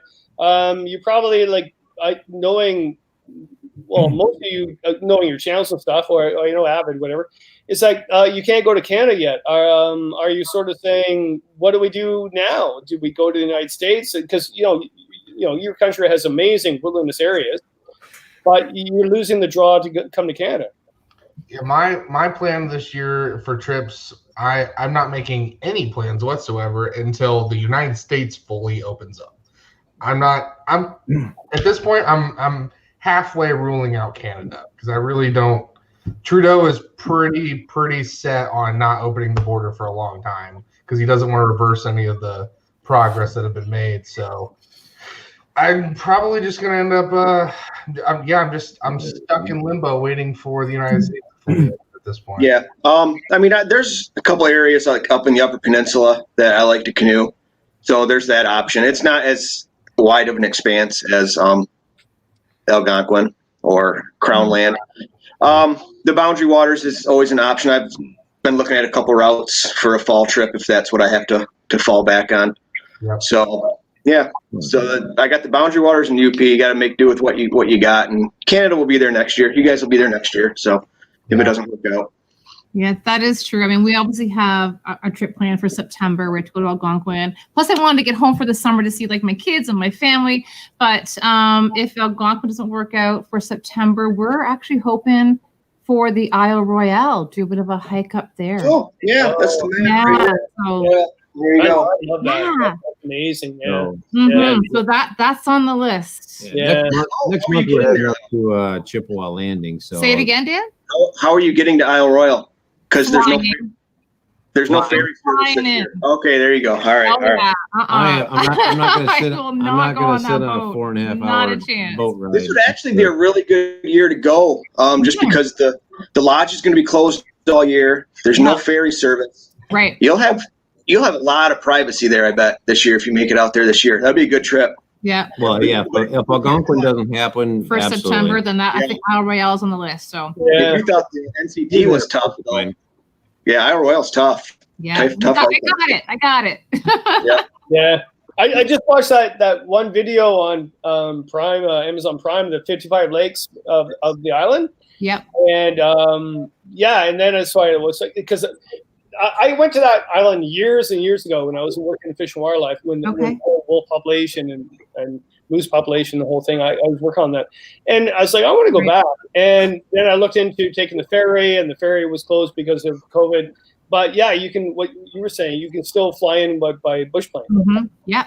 Absolutely. The neat thing about Isle Royale is the least visited national park, but it's of the United States. Right, but it's the most national park visited twice. Really? Yes. Cool. That is kind of cool. Yeah. Are you going to hike it or are you going to canoe? We're going to it? hike. We'll hike We're it. gonna I heard hike. there's some epic backpacking trails there. Yeah. Yeah. I'm pretty pumped about it. So we're starting to look into it. So it'll be kind of cool. Yeah. I'm being educated because I never heard of it before. Oh, you'll love it. It's closer to Canada than it is to the U.S. Sorry, I'm not familiar with American canoe. It's only 15 miles from Thunder Bay. Yeah, exactly. Yeah, Oh my God, Nifty! Explain to him what this gem is. Oh my God, Dennis! What the hell? What? What? Someone tell Dennis how great this island is. It's awesome. It's I don't know. beautiful. It's huge. Yeah. I know very little about it as well. I don't know a lot about it. I know where it is. I just never. Right. And then with us just kind of investigating it, like you were just saying, Kevin, there's multiple lakes. Like you said, there was 55. I didn't really know the exact number that was on it, but you can, right, Dan? You can canoe it. You can. There are a couple routes. It's not easy portaging, but Right, I wouldn't think so. but you can canoe it too if you so choose to. Most people hike it. So We're gonna hike it. It's good crossing. I remember. So back in the 80s, so I graduated I was working for the government in Fish and Wildlife, and back in the 1982, and that island was the experiment. So what happened if you go back in time, where our minds were totally different, and all Leopold was sort of a new idea. And, John Muir was a new idea, even though they're old, whatever. And so what happened when I was working, they had this island that had moose on it and no predators. So because it was an island, and the wolves were out there. And then one winter, it got so cold, it froze right to the shoreline of that island. And I remember working, we're like, whoa, my God! And a pack of 5 wolves came onto that island because it froze, Lake Superior froze. And they started eating all the moose. And think about it back in time. The first thing the American and the Canadian government got together and said, we need to eradicate the wolves and shoot them from a helicopter. And I was really young, and I said, I've got a question. Like, should we be doing that? Like really? Like, I'm only 21 years old, and I just started working, but should we be doing that? Right. And they're like, well, yeah, we have to eradicate the wolves because they'll decimate the moose population. I went, yeah, but the moose population were expanding to the point that they were dying of disease because they're overpopulated because there's no predators. And so it wasn't me, it was a biologist. Actually, one of my bosses said, yeah, we should just watch it. Just everybody chill and just watch what happens. And the wolves came over, started eating a bunch of moose, but then they overpopulated because they were eating so well. And then they started getting diseases in their denning grounds. The pups started getting diseases, and then the wolf population started diminishing, and it created an equilibrium. And that was the first time. That was the old Aldo Leopold story of shooting the wolf on the mountain and seeing the green of the eyes and knowing that actually, yeah, if you shoot the wolf, you can shoot the wolf if you want, but when you do that, there's consequences. And the whole thing, if you shoot the wolf, then everything that's connected will feel the tug of that. And wolves are actually a keystone species, and a good example of that is Yellowstone National Park. The park was down until they reintroduced wolves, and once they did that, they kind of kept the elk in check and kept the bison in check and all of that, and so they weren't eating all the aquatic plants, and so the beavers came back in, and it's full of life. They do cause an issue with livestock. I'm not, you can't lie about that and say it's not an issue, but yeah. No, it is an issue, like it really is, but it was really interesting. So Nifty, it's now your turn to continue on. I get a question going because I swear to God, people are just tired of us talking. I heard that. I listened to an interview about that on CBC radio one day when I was driving, and they were going on about the human impact of, killing off all the wolves so that the moose could flourish, or vice versa. And it's pretty interesting about, that we feel the right to go in there and kind of control nature. It's kind of that's kind of strange to me that we're the only species that really kind of goes in there and into these places and decides that we're going to take all these animals out, or we need more of these animals here. And I think we're kind of screwing things up for the world, to be honest with you. So we really should look at that right now, because I found, even on my own property, that the nature is doing fine right now with this whole pandemic thing. I mean, I have birds nesting all around my house, and I got. That is true. Yeah, but that's kind of spooky because I believe that we are part of the human, or sort of part of the niche. I mean, we're not aliens dropped here. Maybe we are, but I believe we're part of this whole cycle. But the whole Gaia thing, I believe that actually nature will finally say, you know what? You as an individual species, I've had enough of you. You haven't contributed whatsoever to this whole ecosystem. You're done. We'll kill you off, and it will just continue. I don't think that will destroy the Earth. I think the Earth will just destroy us, right? Ooh, we're getting deep. I'm going to get some Bud Lights for this. We're getting deep. I think that's what it's like. Putting us in our place now. Enough is enough. I've been watching some documentaries on YouTube about like the Cree of the Mistissani. I don't know how you pronounce that, but I just find it funny that when all the settlers came over here from Italy or wherever they came from, Europe, and how amazed they were that people had been living here for thousands of years and everything just looked untouched. And not very long after that, we kind of, built everything up, just like Europe and Asia and the other places over in the West. And I just think it's crazy what the human impact has done on North America and how different the landscape is now from what it was originally. And like you said, we're not aliens dropped here, but I think our way of living kind of is alien to this area. And I think that we've done some damage, and I think we need to start respecting nature a little bit more. And I think this whole COVID thing, that for me at least, it's really helped me to understand that maybe we don't need everything that we think we do. You know what I mean? All the excess. Does every family need 7 vehicles and a great big house and all the luxuries that we all enjoy so much, right? It's kind of, we're all just itching to get into nature and get bit by bugs and have a campfire and, paddle around a park that, like, we've got water everywhere, right? But yeah, I don't really know where I'm going with this, but I just I think that. Hey, we're deep, man. We're deep into it. Keep going.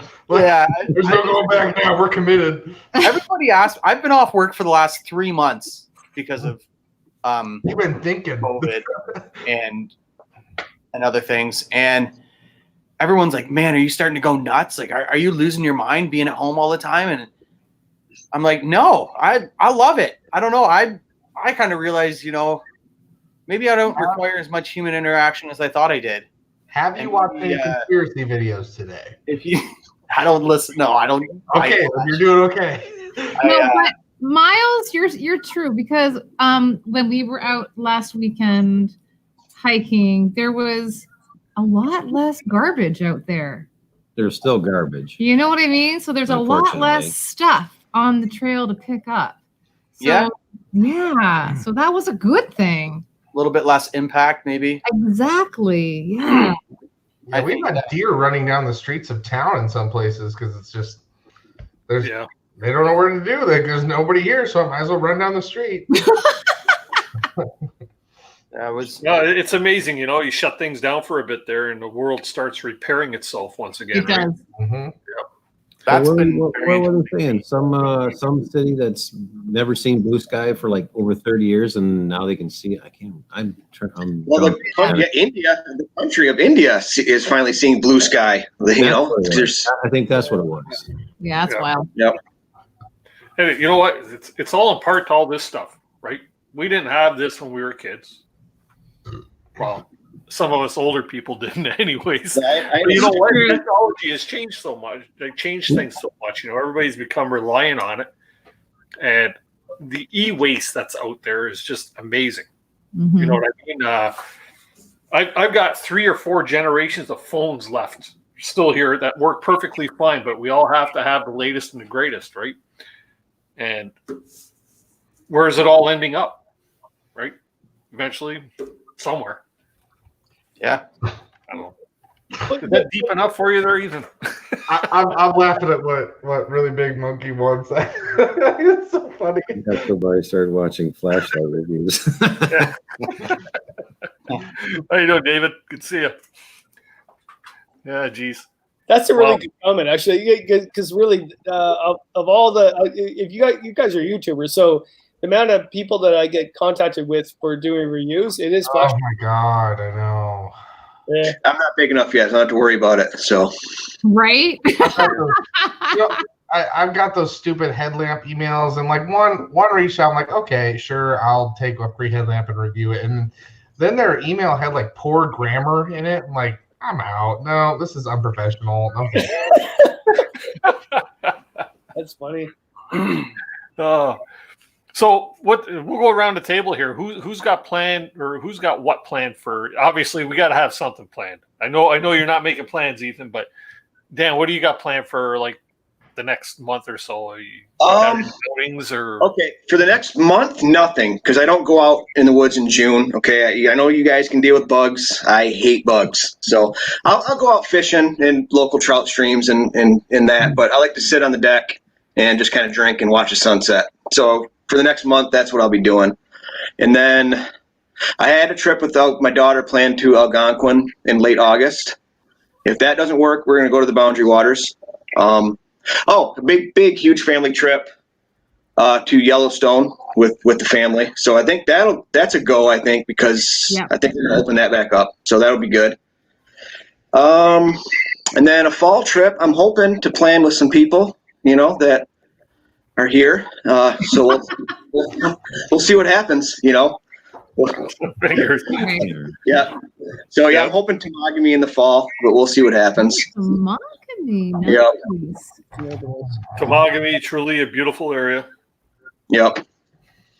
Yeah, I haven't been, Dennis, so I'm kind of looking forward to you to let me know where to go. We're gonna put his map up there. Oh, that's nice. Cool. I can show you a few spots up there. If Crown Land opens up and I do get the opportunity to get out, I will be heading up to I'm really interested in. I wanted to put in at the Sturgeon River up there by Solis Provincial Park. I wanted to put in there and try to make it into Talking Falls before the Turner Road got put in.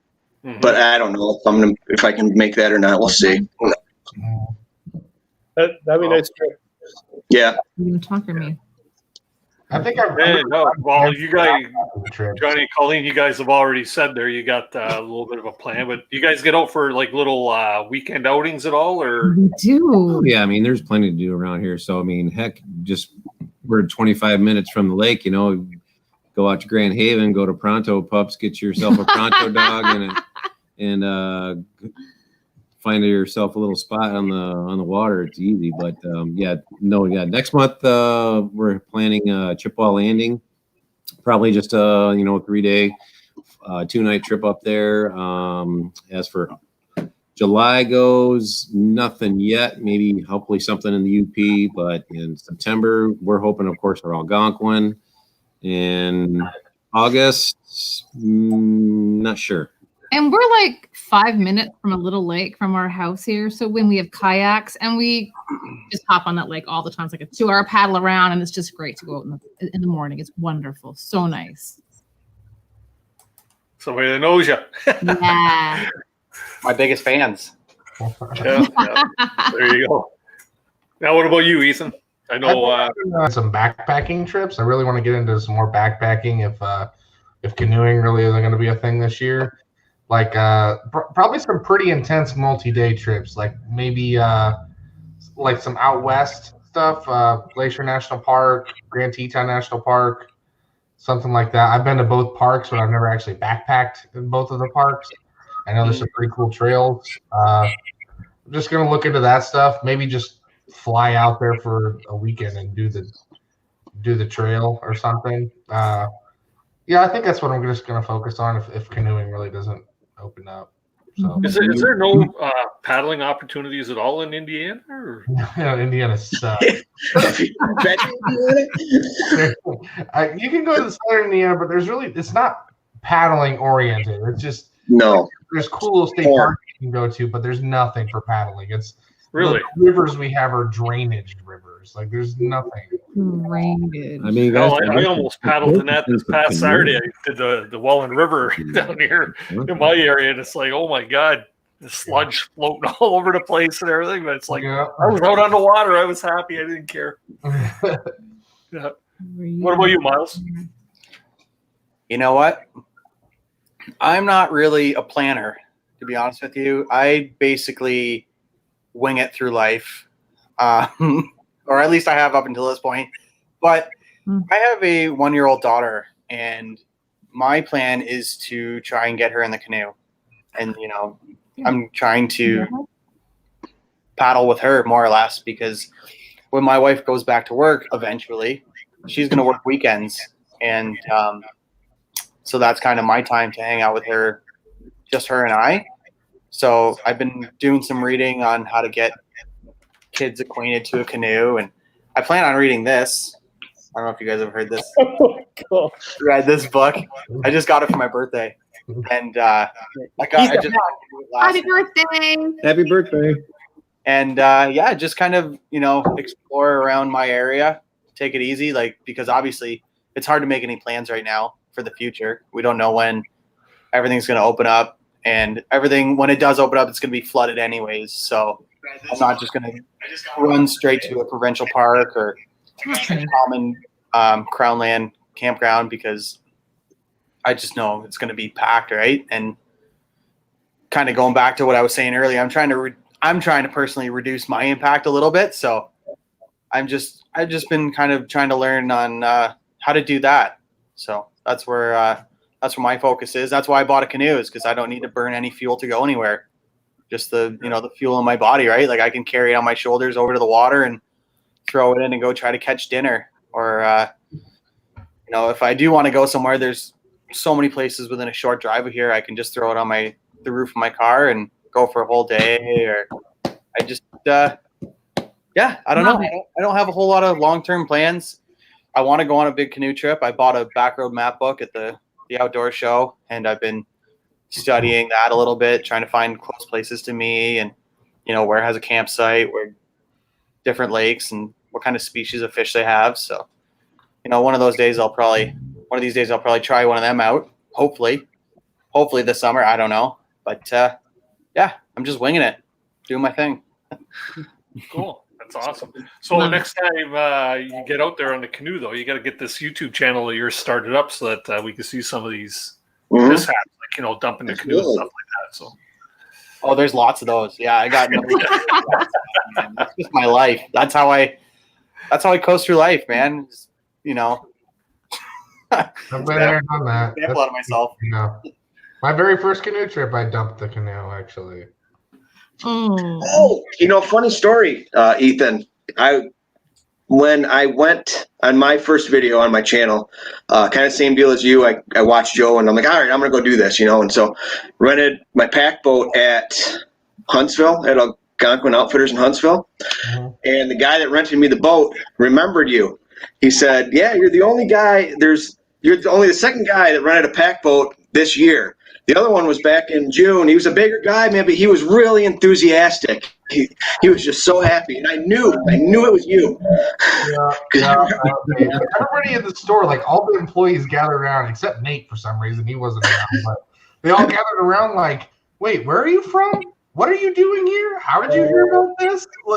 Like, "Oh, I heard about it from this guy named Joe Robinette," and like he was kind of smaller, and they're like, "No, we never heard of the guy before." Like, "You're kind of crazy. Do you know what you're doing? Do you know what you're getting into?" Like I think so. I hope so. Like they have me really second guessing me going out on this trip, but it went okay. Fill her up.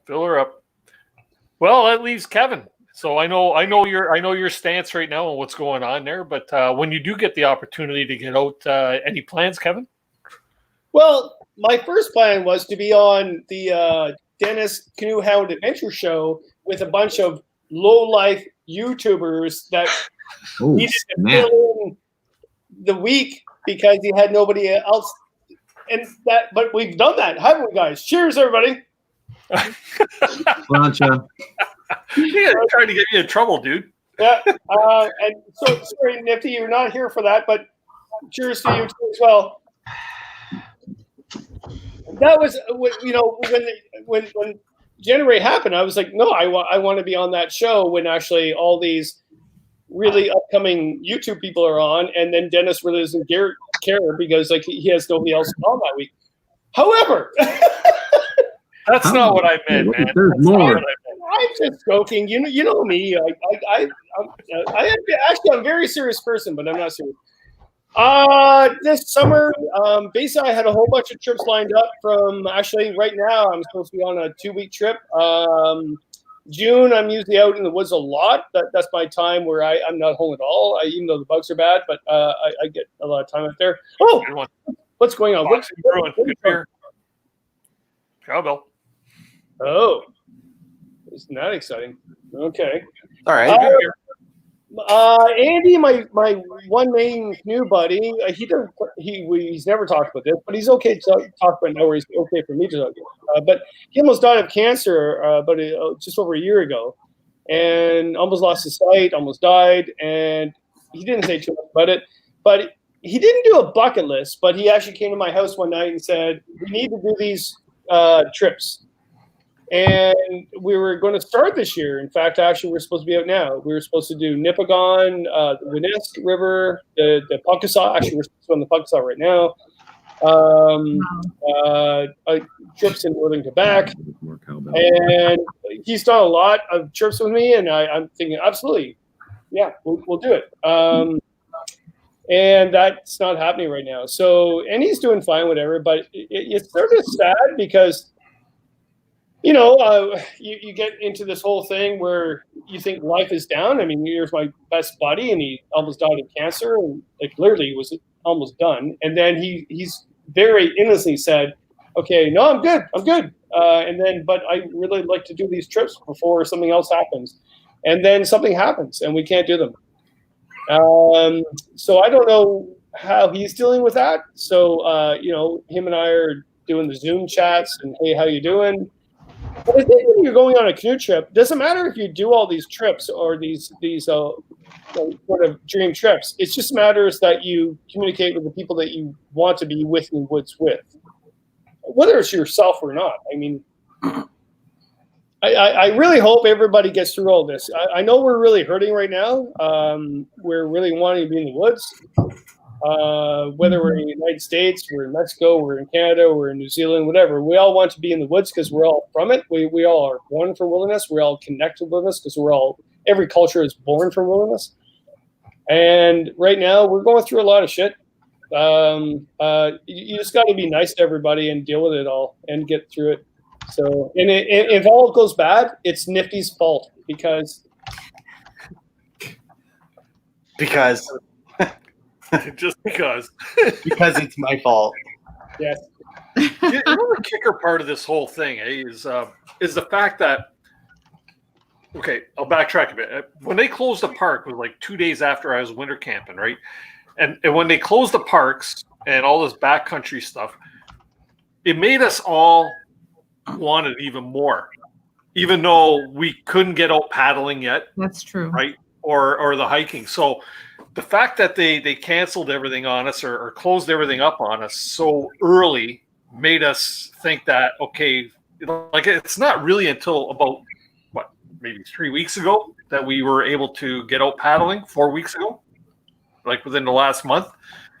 But we had 2 months before that where they're telling us we can't do it. So that just makes all of us want it even that much more, right? So I don't know. Yeah. Hey, everybody, say hi to my mom. Hi, Mom. How you doing? What? Really? Hi, Dorothy. Yeah. See, your mom phones you. My mom comes on my live stream. No, you do not want my mom on the live stream. No. Oh, that sounds. Don't suggest that, Dennis. No. Yeah. Awesome. Does I'm anybody surprised your here phone have, hasn't rung tonight, Kevin. Huh? really? I have a 90. Well, no, she's 89. An 89-year-old mother that's Scottish that makes you feel so guilty. Like I will visit her every single day except one, and she goes, "No, you never visit me, sir." All the time. I get it all the time. Yep. Apparently, I never call my parents. Yep. Naughty. I do though. They just forget. I don't call my mom too much. I have no comment. My mom's on the live. Mom, love you. Well, that's funny, actually. Yeah. Oh, I actually had a nice visit with my mom and dad the other day, so that was nice. We kept our social distance, but we still got to see each other, so that's kind of nice. yeah. Driveway beers. That's what it's all about right now. It is. I mean, you think about it. I would never have interviewed I would have thought of interviewing all those people on Zoom, and never did. And then I would die. And then now I'm doing. I think I've done 18 interviews the last 9 weeks to all these amazing powers I know across the world. And why did it happen? Is because I woke up one day and said, well, I'm stuck in the house. Let's go for it. So there's always good to be had, right? I don't know. Have you been working on a harmonica album at all? Are you going to be releasing anything soon? I have. I've been practicing a lot, and I still suck. Oh my god! You know what? By next year's Canoe-copia, if there is one, you might be able to do that solo with Jerry after all, right? You know what? It's funnier if I suck, but I really have been practicing a lot. And I played for him the other night. Him and I were just chatting, and I just on Zoom just to chit chat, right? And he goes, "Yeah, you still suck." I said, "Son of a."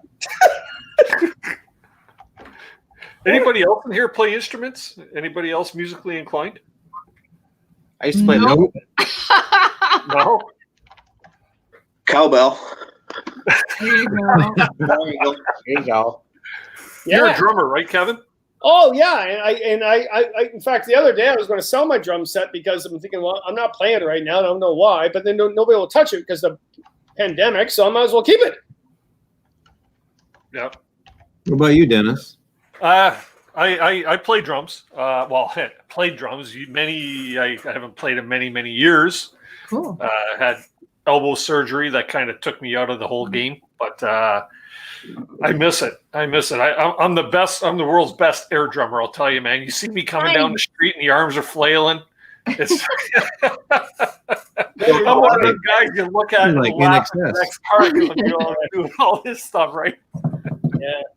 Yeah. Cool. Oh yeah. Man. You would love it today. I made a sort of a. I'm taking my daughter for 3 or 4 walk in the woods per week. Whether she likes it, she likes it, but her thing is like, well, Dad, but I'm putting my phone into your vehicle and we're listening to my music. And I went, okay. It was amazing music. She's. I was so proud of her today. Like, there was. Oh my God! I should have wrote this down. What's the word though when you like a whole bunch of different varieties of music? Eclectic? Yes. That's a nice. Wow. Nice Spotify all over the place. Yeah.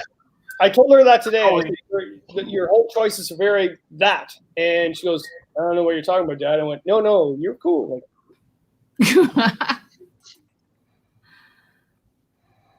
She was playing Jesse's Girl, and then Blondie.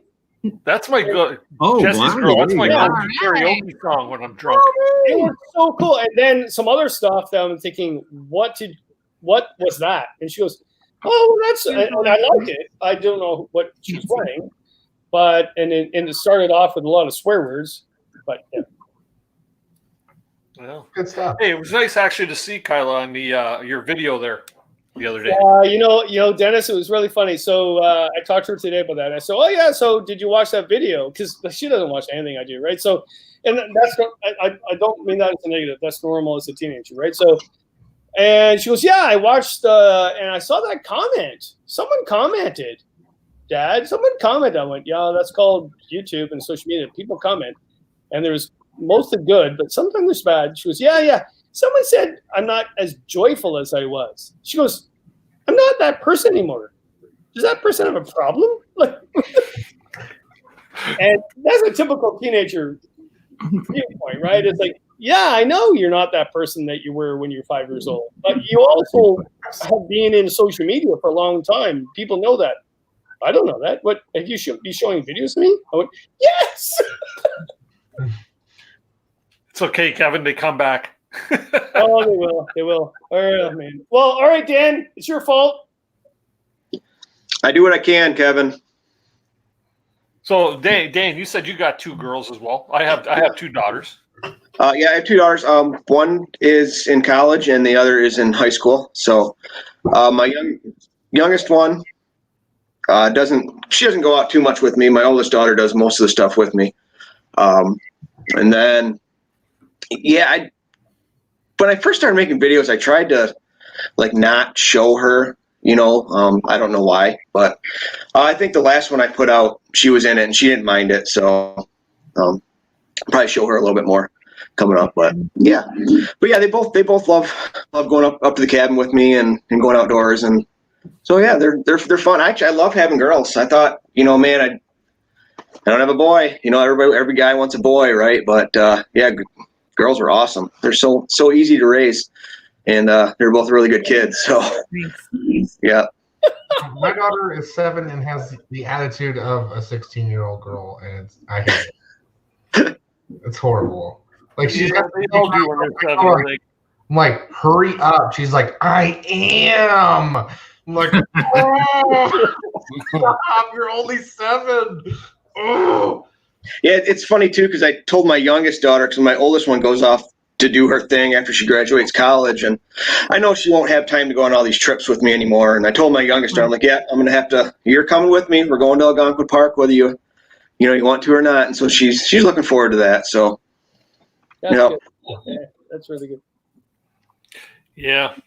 I was blessed with 2 girls as well. One, my youngest is actually going to make me a grandpappy soon. So, yay! Congrats! Yeah, finally. My wife and I have been waiting way too long. We got to have that. Now Christmas is going to mean something again, right? That's awesome. That's awesome. Mm-hmm. Oh, as soon man. as you get little kids in the picture, Christmas means something. So. So what are you going to, when you do have your grandchild, what are you going to have the grandchild call you? Grandpa, Pappy, Papa? I think I'm going to end up being a Papa, I think. Okay. Cute.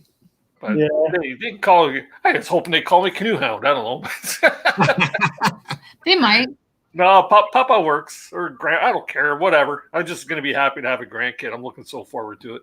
That's awesome. Congrats. Way to go, Dennis.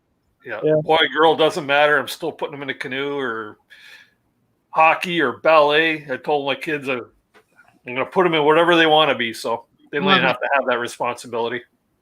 Yep. To make you guys all feel really good about this whole interview, because we've gone off the whole tangent. People, I don't think anybody's even watching right now. But we got 55 people that are tuned in anyway. Yay! Every one of them in that chat over there, y'all rock. Thanks very much for tuning in tonight. That's okay. But I like I said before in the beginning, I've talked to Dennis about this before. I mean, interviewing all these people through my whole whiskey thing that I'm doing through the whole pandemic. And what's really, really, really, really, really cool about it is that they're all positive about the future. I haven't had one interview with the older genre that has said to me, because I have a script, even though I don't really follow the script, but I had this script where probably near the end, I asked this question, like, do you see the canoe community change with ethics, with skill set, whatever? And all of them had said, yeah, for the better. All of them. So that is really cool. I haven't had one person say, well, we're all going to die. We're done. Because in theory, you would expect that. A lot of older people are really negative people. Like, in my time, all of them have said, no, it's better than we were back in the 70s and 60s. Yep. So, yeah. I concur. Well, it's a good thing for these type of platforms right now. Like yourself doing these, and there's a bunch of other people out there doing these live streams and interview type of things, and it's great to have something. I'm not a TV person. I'm a YouTube person. We don't even have cable television here at the house, right? Same. But it's nice to get on, and watch Kevin doing his Whiskey Fireside chat one night, and right after this, we got Rain Dance Bushcraft will be on doing a little chat, Right. and then others are doing the same thing as well. Ben Stacy just started a really good chat every Thursday and Sunday, and he's been having some great people on as well. Yeah. Ben Stacy. And actually, Johnny and Colleen just started doing live chats too. So, yeah. Thank you. I like watching all the enthusiasm of a lot of these channels, man. Like people really dig what they're doing and they love putting it out there. And that's what I like seeing, You can tell there's some channels out there that just do it as a job and it's not is fun to watch. But when people really enjoy going camping and canoeing and spending time with their family and doing all that, it shows in the video. And that's what I like watching. You even said it earlier, Dan. You said when it's not fun, you don't want to do it anymore, right? Yeah. So, Yep. Yeah, it was all good. Absolutely. But this is what I would like Dennis to do. I would like Dennis to host a canoe hound adventure, I don't know, like party in the park. I don't know what that looks like yet. I want it to be like, So like a BYOB? Absolutely. People all get together in this whole community. I don't know what it looks like, where it's going to be, but how cool would it be to meet everybody who we know through this forum? Like that would be absolutely incredible. That'd be real cool. People with a bunch It'd of be cameras in fun. their hand. It'd be great fun. And we'll all sleep in Dennis's backyard. That's You done. know what, man? Whatever. I'll break out the bunk beds. I don't care. Yeah, I don't know what that looks like. That'd be so cool. I think. That'd be kind of You know, it was this summer, actually, the weekend of September 21st, because I couldn't even attend it because it was my daughter's wedding. But there was a community that I was following, Hike 365, and they actually did this huge hikers type of get together in Niagara Falls, which is like 20 minutes away for me, right? Right. And yeah, that type of a thing. It doesn't have to be a paddle in. It could be a camp out type of thing. It'd be really cool to do something like that. Yeah. You know, whoever shows or can shows up, right? Right. That would be something. We could get pretty sponsored cool, by Muskoka Brewery, maybe, or something. That'd be fun. Yeah, well, you know what? Then if we went up Muskoka way, like up towards Algonquin way, Yeah, I don't know. I'll Nate bring Muskoka Founder. there, and I'm sure he could set us Right? up. He knows people, or Martin Pine. They know people up in Muskoka area that. Yeah. Anyway, set that that's up. been on my mind because you do. When we first kind of found everybody, it was that community vibe that we loved, right? That kind of drew us in. And I think the connection needs to continue, which would be awesome. And why not celebrate it? So anyways, that's been on my mind. I just wanted to put it out there. I like I don't like it. to put it out there. This is why women are more important than men. She is more organized than all of you guys put together. Probably. I Yeah. am a really good party planner. That is a true story. I'm a really good I think partier. women are just generally better at that, because if it weren't for my wife, I don't know if I'd be coming or going sometimes, right? Right. It's terrible. Yeah. You can also tell that I had Thriller sisters, and I talked to them all last night, and I do agree with that. You should take over this, kick Dennis out, saying the hell with you, and Okay. that it's done. And I'll if it all goes wrong, we'll Get just out of here. say Nifty. Nifty is your fault if it all goes wrong. Hey, he's Hey. my co-party planner right there. Miles, we're in. Miles, you don't want to camp in my backyard. Did you see Kevin's front yard? He has the view of a lake. I'll paddle by Kevin's place. Give him peace of my mind. Party at Kevin's house. Well, that went good the first time. Yeah. I was an apprentice for 5 years, man. I'm used to it being all my fault. Yeah, It's no sweat off my back. that's all good. I'm in. That sounds like fun. Awesome. Sound like Good. Ronald. There We've we got a go. lot of cameras around. I guarantee you that. It'll be the most documented event like ever. Right. It's an event. Exactly. Yeah, because like just think about it. The border will be open Yes. from between U.S. and Canada, but we can still do it social media wise.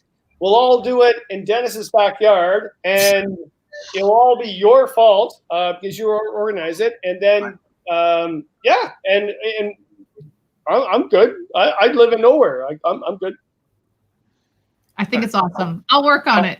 I'm waiting for my wife to pipe in here in the chat or something saying, no, you didn't. It'd be like, what the? No. It'll be Party like at Burgess. it could be like a Mew Lake campground takeover or something. I don't know. Oh, what? Ooh. Just saying. Just things are popping in my head here. We have the possibilities. We have the ability. I know. You think about it. Remember, I think Dennis was there, but remember we did the 150 gathering at the Canoe Lake, right? For the 150 for Canada. Oh, And, first Canada Day. Yeah. yeah, it was an amazing event, but it pissed rain. Like it was pouring down.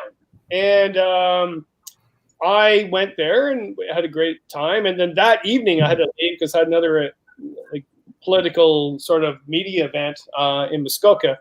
and they were going to cancel it because of the bad weather, and yet it was filmed indoors, right? So I said, guys, we're not doing this. We're not canceling, because I just spent the entire day with the friggin' amazing paddlers in the pouring rain to celebrate Canada. You cannot cancel this. Like, this is just wrong. Right. So, yeah. So, but anyway, but again, if everything goes wrong, it's Nifty's fault. Yeah, I like Midwest Duck Slayers. This would be a great name for the whole event right here. Bring your own toilet paper 2020. Oh my That's it. Oh, you know what? I'm sure if we ever did something like that, there'd be a really good response. There will be. Oh, There will absolutely. be. This community that we generally like this live stream goes out to seems to be a lot of Ontarians and Michigans, Michiganians, Guineans. You know what I'm talking about? You people over there. But yeah, so like, you know, it seems to tend, or seems to capture more of that that demographic. So yeah, man, that'd be pretty cool something to do. Because it's not unheard of. There's YouTube meetups all the time with different. Yeah. You know, Okay, so let's put the poll out to the people in the chat. Give us a number one if you'd be interested in something like that next summer, maybe. no, like next week. I'm still working. Everybody wear your masks. There's yeah, throw a one in there if you'd be interested in that, just to see.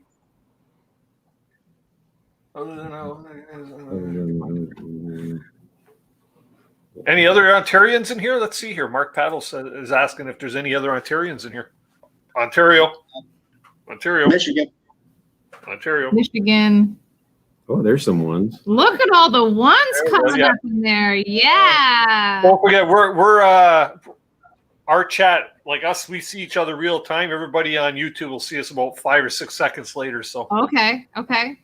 yeah, there you go. So yeah, I got some people I could reach out to. There you go. I have a feeling there wouldn't be a shortage of people. I have a feeling. So I'm going to have a meeting with Kevin. I'll be right back. You guys carry that. I agree. No, I think it'd be really cool. That's awesome.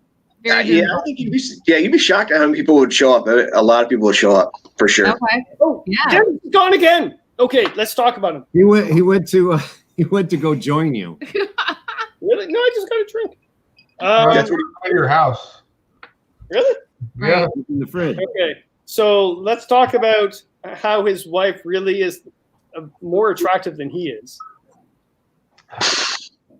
I'll leave that to you. I'm not touching. Really. And also, he shaved his beard. Did you know this? Yeah, he's looking very slick. So did I. I trimmed. You trimmed. Yeah, I trimmed. Well, and you're looking good, David. I really appreciate that. But Dennis has shaved everything. So why is the wife not around tonight? So that's the question. She usually shows up during this whole thing. Hey, how you doing? I know she's not a big fan of the beard. She was never from the get-go. You always said that. So maybe she decided to give some ultimatums. No more live streams unless you shave the beard, sort of thing. Dennis is gonna watch this, you know, right? I heard everything. Hi, Dennis. Cheers, guys.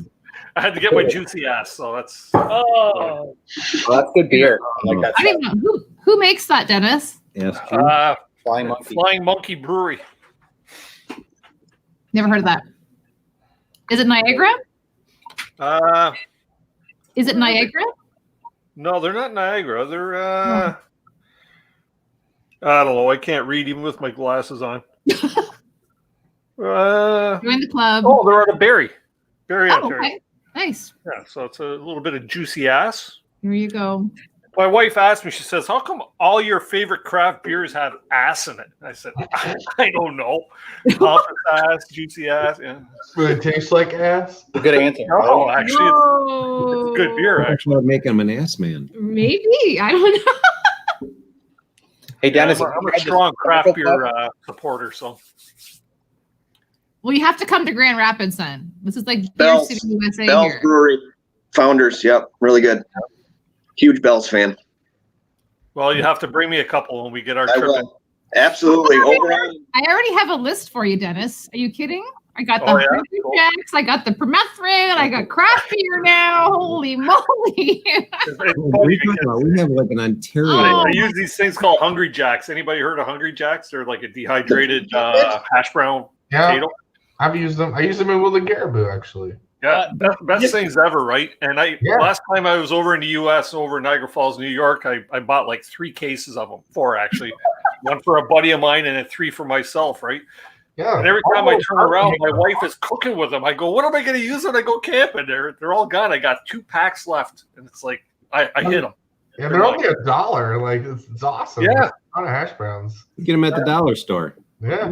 Nifty. Oh, yeah. It's a good time not to say anything right now. Okay, just keep going with the flow and just ignore them. We interrupted him. He was going to say something, but we interrupted him. Oh, And I forget. I gave you the stage, man. Oh, I giving them the stage. There we I go. was asking Dennis as he had tried the Sparkle Puff from Flying Monkey. Yeah. It's so strong that it doesn't taste that good. Yeah, That's their high octane. It's like what, 10.6% alcohol or something. Ooh, That's- Wow. That's nothing. Well, a few weeks ago, you had a chat. I forget who it was on, and I started with the Sparkle Puff, and man, it put me on my ass. Oh yeah. What's nice about It was rough. the next day. It's a very high octane IPA, and it's a darker IPA, and there's so much alcohol in it that it's not an enjoyable taste. It's not I've had enjoyable. it. Like, I'll drink Agreed. it. Don't get me wrong. I'll drink No, it. no, I no, did no. enjoy it. I didn't mind it at all, but Yeah. I kind of like a strong beer flavor. Like I drink my coffee black, and I like strong flavors. So I don't know. Like your, Maybe I'm a weirdo. What's nice about those 10% beers is like you drink the first one and you don't really get how the next one tastes. you're hammered after 1 beer. Yeah. I'll tell you what, Nick, when First we get our tail across the border, I'll bring you some of Founder's high octane. So their barrel aged series, they get up into the 14.4s. Wow. Yeah, it's like drinking. 10-ounce pour will do you right. Yeah, you got to be on a mission to drink that, right? Not necessarily. I mean, it's you treat it like a sipper. it's a sipper. So yeah. I mean, it's not beers like you drink? we're trying to get a pilsner or something like that. It's just like you just sit there in conversation. But yeah, you'll catch a buzz quick. Miles, have you ever had Dead Elephant? No. No. I have. That's from St. Thomas. Yeah, and they also have Double Dead Elephant, which is their high octane version of that, which is that's 10 Jumbo. plus. Yeah, your jumbo. Yep. And I got a show, picture what are you of drinking there, Kevin? You didn't show us your brand tonight. Oh, I'm actually drinking really We've crap. had But if you want like this, Jerry that you had in your show, he sent me this. Ooh. That's good stuff. Oh, okay. Oh, it's in a mason jar. Yeah. Yeah, That's it's actually really Down new. in Gatlinburg. Wow. that's the very first. Oh, that's cool. Very first company that did moonshine legally. Yeah, it's funny. 'Cause you can actually go down to Tennessee, and where they distill it, you can go and do the taste test and all that stuff, and Yeah. I Yeah. love Yep. it here. That's They have- really cool. bunch of different flavors, like 25 different flavors. Yeah. You sit there and just elderberry, I don't know, which too. is Okay. okay, but but Did Jerry Vanderveer give you that? yeah, he did. Okay. Yeah, the apple pie one is really good. That's probably my favorite one. I think I It's should have really had good. the apple pie It's one. dangerous. Elderberry is too sweet. Yeah. Yeah. Super dangerous. Yeah. Oh, this is My favorite, so, oh no, I'm blacking I out. got a whole bunch of booze around because I'm doing the whiskey Oh, he's chocolate. got the Belvini. Oh, you got Belvini. That's John likes that too. That's my favorite right there. Yeah. Yeah. Double wood, age 12 year. Yeah. Yeah, I think. Yeah, he still has some. I got 12 year. Mm-hmm. What's going on here? I think it's really funny. Anybody or this whole community, right? We talk about the weight, we talk about portaging and the hiking, whatever. But all of us take beer or whiskey or vodka or whatever it is, tequila, right? We make that compensation go, we got it, you know? Kind of funny. Yeah, I'm bourbon. Bourbon's my drink. So That's Yeah, same here. what did you call it? Hooch or whatever in your last video. I think. Hooch? Yeah. Started my collection up there. Well, I think Dennis, you what? Oh, what one do you want? You like? I can't remember what because you're a bourbon guy too, right? Yeah. I've that's been my liquor of choice lately. Yep. Something. I saw a bottle of one of your videos in the background. That kind of Jim, right? I got New Creek. I got the That's what it's Knob Jim Creek. Beam double cut, and Yep, make Knob it Creek work. is good. Oh, And then Buffalo Trace is really good. That's my favorite. That's my next one I got to buy. Yep. I love it. That's Kevin's got them all like a caddy right next to him, right? Oh, that's a good one. That Woodford Reserve. Yeah, that one's really good. Yeah. Good choice, Kevin. Yep. Mind you, this week I did 3 whiskey. Oh my God, I did 3 tea chats. So I did because it was about youth programs, like about whiskey, and I actually drink a lot of tea. So I'm not out of control with this stuff, but yeah. We have options, Kevin. That's a weird one. Okay, do not drink this. Oh, let's see what we got. Dubois. It's made now, I think by Banks, Ontario, and oh god, it's got maple syrup in it. Like, don't. I got this 6 years ago, and like, I feel like you should cook with that, maybe. That's the one you offered to your friends. Yeah, that's just putting stuff. You don't have to give them the good stuff. Make people drink it that don't like whiskey. You know. I'd put it in a pan and reduce it down and put it over ice cream. I will tell you a really funny story about whiskey. So when I did the whole trip down the Spey River in Scotland, I got paid to actually go down this trip and did a video and did an article, and I visited all these whiskey places. There was one place that gave me this, and this bottle itself is worth $3,000. That's not Pappy Van Winkle. Oh my god! It's the original. It is Belvini. Yeah, it's the original recipe of one of the brands before the distillery burned it down. Okay, so I'm really jealous now. Give me this as a gift, right? So I float. Oh my god! I go home. I told all my buddies, Andy, Ashley, and all about it, and they're all excited. Oh my god! This is like 44-year-old whiskey that actually cannot be bought, right? And it's just a little bottle. So they came over. You will love this story. And I got a neighbor, Tim. I love the guy to death. Like, really good neighbor. But he drinks his rye with his Coke, and he's just, that's what he does. So he comes over because he sees all this activity. And he goes, hey, what's going on, Kevin? Well, my friends are coming over to try some whiskey I got from Scotland. Yeah, you just got back from one of your trips? Yeah. Can I have it? Have a sip. I poured him. Oh God! I poured him Grant's bottle, which is, it's a blend. It's not that good of whiskey. And I gave everybody else this. He still to this day tells everybody how he was over at Kevin's and drank out of the $3,000 bottle. Unbelievable. Wow. You're horrible. Did I say about that? Did he mention it tasted like maple? No, he said it was great. He's like, this is good. Good. So you can't purchase that bottle. So it's only given to select privileged people, kind of a thing, or how does that work? And again, I love Tim to death. He's a great neighbor, but he doesn't drink scotch. Like, he's not he doesn't drink that. So what? Yeah, that'd be a waste. I feel so bad now. Sorry. You should. So Dan, what's your poison? What's your favorite? Bourbon. I'm a bourbon guy. So particular Buffalo one? Trace. But I like Buffalo Trace because it's not real expensive, but it's really good. And I like Knob Creek is another good one. Woodford Reserve is another good one.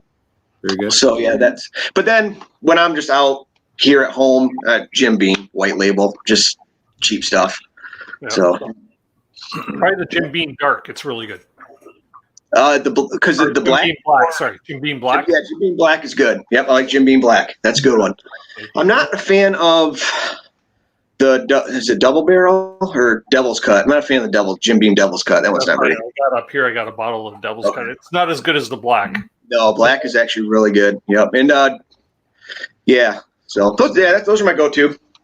Yep. But I generally I go through it a lot, so I usually don't try to spend $35, $50 on a bottle. So yeah. And what about you guys?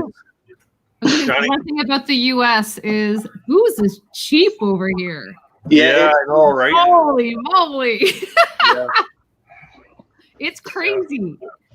Like if we get we would in Canada we would call like a 60, right? Like a 60 ouncer. So here, like a 60 ouncer, which we call a fifth here. Yeah, it's a fifth. Is like $35, right? holy cow! Do you know what I mean? But I'm saying like in Canada, like a vat of Tito's would be like $60. Like it's ridiculous. Yeah. You know, it's wild. So Just for the record, Colleen, yeah, how long you lived in the U.S. now? just 3 years. 3 years, and you've got Yeah. the accent right down, man. Okay. No, she don't. She still says process. She still says about when she's out. So, but it's true. But the last time I was home, my mom was like, "Where did you get that nasty Midwest accent?" Oh, And I'm like, "What? What are we talking about?" But Nasty apparently we do have a bit of something going on there. Yeah. That's like a Western New York accent almost. Say Murder. portage. Say what? Portage. Portage. We're good. Right. Portage. I know. Process. Okay, so I'm a huge crossword puzzle fan, and people in the US here have a lack of vowels. They spell things incorrectly. wrong. So words are so bad, right? You're You just know what I'm adding saying, more. Kevin? You're adding more vowels than is necessary. Not true. Like color. Color. Like color. No. It makes me And crazy. flavor and Right. We need the extra vowels. It just sounds. no, you don't. Yes, you do. Ethan, No. please. You're on this side, okay? You're I playing this know. side. Exactly. Oh, yeah, she's You're on the like- home team, okay? You're on the winning side of the fence now. Okay, how do you say ZZ Top? Well, okay.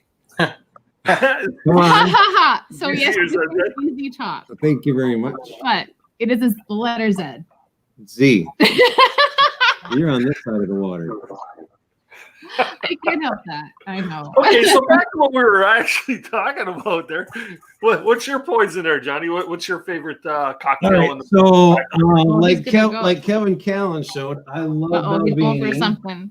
but my latest favorite from the Wild Turkey Company. This is a special blend made by the head distiller of Wild Turkey and Matthew McConaughey. It's called Long Branch. So it is a blend between Kentucky and Tennessee. And the name Long Branch. It's very smooth and it's one of my favorites.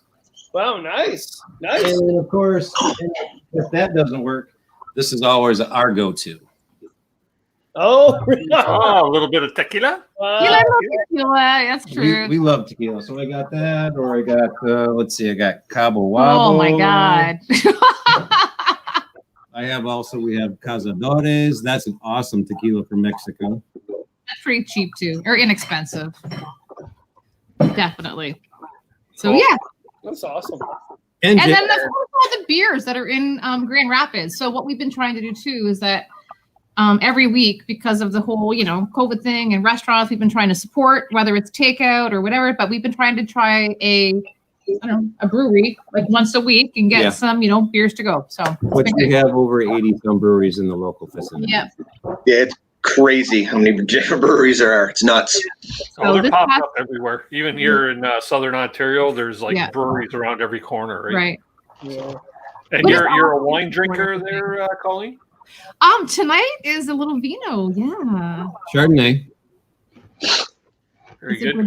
So when you go backcountry camping, are you one of the people to bring in a big bag of wine?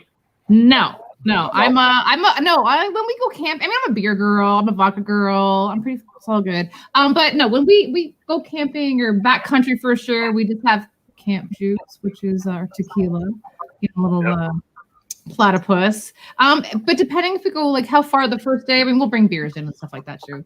Yeah, just drop them in the lake; they'll stay cold. Yeah, they do. Oh yeah. I'll even drink them warm if I have to. I know, except when we go on Flower Pot Island. Right up in the brews, and to keep our beers cold, right? John put them in Georgian Bay, obviously, with all the water snakes. It was like ridiculous. Really? Yeah. There's piles of snakes there. It was crazy. You could actually call Flower Pot Island Snake Island. It was wild. When was the last time you were there? Yeah, it's bad. Me personally? Yeah. I think probably around 6 years ago. My daughter lived in Tobermory. Yeah. Okay. It's beautiful up there. It's so nice. Water's crystal clear. Mm-hmm. Water snakes are so aggressive. Yeah. They're not my favorite. No, me neither. What, water snakes. Oh, they're harmless. I just kind of move them. They're harmless, but they're still scared of living crap out of you. Like, I know. Agreed. So, avid outdoorsy guy, what's your cocktail of choice in the backcountry? I like rum. I'm a rum guy. Yep. I don't really mind cheap rum. I like Captain. I'll drink Captain straight, no problem. I like that stuff. As far as like whiskeys go, I'm not huge on them. I don't mind 40 Creek, that Canadian whiskey. Oh, 40 Creek. 40 Creek's good. That's from my neck of the woods here. That's Ontario. Yeah, 40 Creek, Copper Pot, that's pretty decent stuff. Yep. Cool. And you know what? Nothing wrong with like Captain Morgan's. They're popular for a reason, right? Yeah, and they're cheap too. Yep. I always buy it before I cross the border because it's always cheaper. Yeah, I bet. Miles, next. I'm not really a hard liquor guy. I like beer, but I've actually taken a bit more of an herbal approach to life. I gotta be honest. Herbally delicious. And it's legal here in Ontario, so that's okay. It's legal in Michigan too, so I don't know, man. That's just my thing. That's just who I am.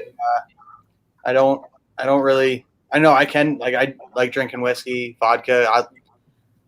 I'll drink it all, but if I had to pick my poison, I'm a pretty chill, relaxed, smoke a joint by a fire and eat a whole bunch of food and, just relax, man. That's my thing. It's a lot lighter to carry than a bottle too, right? That's who I am. Or platypus. I'm not going to get into that while we're live. Why not? I did. I'm going to keep that part a little hidden. That's funny. That's awesome. Cool. You know what, guys? This has been a great night. It's been a lot of fun. Well, we're almost 9:30 now, so we'll probably get set to close it up. But when I do close it up, don't go anywhere. We'll have a little chit chat after the show. Hey, Dennis, you know what? I got to take off now, so I got some things to take care of. So I will see you guys later. I had a great time tonight. So, yeah. Thanks very much for joining in. I appreciate it. Yep. Yeah. See ya. Hey, Dan. So just wait a minute, Dan. Before you leave. Yes, sir. If you leave, and we'll chat afterwards. It will always be your fault. Okay, so. My fault. Put it on. Well, no, Nifty, you're not leaving. Dan is. So, or no, it will be Dan's dog's fault. Never the right out the window. Thanks, Dan. You take care, buddy. Yeah. See ya. Yeah, like I say, everybody in the chat, thanks very much for joining in tonight. If you haven't had the opportunity to check out some of these great YouTube channels, please do. Get in there, show them some love by hitting that subscribe button. If you haven't already done so here, feel free to hit that red down below and turn it red. And, two Avid Outdoorsy shirts are available now on Teespring, I believe. Teespring, check it out. You can check them out, get them all bought up. I also have a Teespring account. Cool Quest. How Same. are we We finding yours? Teespring too. Yes. We got it. Nifty, got to get yourself a Teespring account. Yeah, I got to turn out a video or something, man. I don't know. I'll Do work it. on it. Do it. But in the meantime, I'm going to enjoy all your guys' videos. So Cool. Well, thanks, Can't man. I all make appreciate it. having you as a subscriber, and love getting your correspondence there, emails and texts, and all those other Facebook neat things there. Hey, Yeah. Kevin, keep up the fireside chats, man. I'm really enjoying them, and your I series. I can't keep them up. It's the pressure. Oh my God. I'm not going to have a liver left. You know what? Don't tell me this, but 3 of the ones I did last week, I actually was drinking tea. Tea. You just held up a. Well, no, I'm doing Are you saying you're drinking tea tonight? like seriously, you can't drink whiskey all the time. I love whiskey, okay, but I was doing whiskey chats at 9 in the morning. Like, who does that? No, I don't. Time. Right. So in the glass was whiskey, or but it was not. It was tea. It was fine. I'm getting a lot of good content. But yeah, it was funny. So yeah, I am not the Dean Martin of the canoe world. Yes, you are. He's from You Indiana. know what though? You know what? Dean Martin actually did not drink through all those things. That was all a facade. Right now, though, it's not facade. I'm a little tipsy. Oh my God. There you go. Anybody remember that show, Dave Allen at Large? Yeah. Okay. Yeah, he used to stir his drink. And, that was a strong one. Yeah. Okay. Anyways, that being said, bad joke. Yeah. Within the next couple of weeks, I'll have posted up on my Facebook page who will be appearing on the show. I am speaking to a couple of rather interesting individuals to hopefully get them on the show. So things should work out there. And whoa. Wait a minute. Uh-oh. So you're going to get some experts on the show, and we were just No. Yeah. You know what? This is actually a very very fun show. I enjoyed this. Yes. Okay. It's called backpedaling. I think really all of us did a really good job. Dennis, you're done. You're done. Right? Really, you're done. Am I? No, you're not. No. And you know what? You know what? When it was all said and done, it's all Nifty's fault. Hey, you know what? If anybody cancels on you, I got nothing going on in life, man. I'll come on the show. I don't care. No. Miles has your back. Yeah. I'm just watching Kevin enjoying himself. I got my own fireside Can you hand chat. one You through know, the whiskey. screen? Can you put one through the screen? Or No, I actually, it's funny. I work with a lot of film people and media people, and I'm the only one that actually doesn't. I have nothing. I have no issues with smoking marijuana at all. It doesn't do anything for me. So I'm like, whatever. I'll do my scotch. So here's a funny story.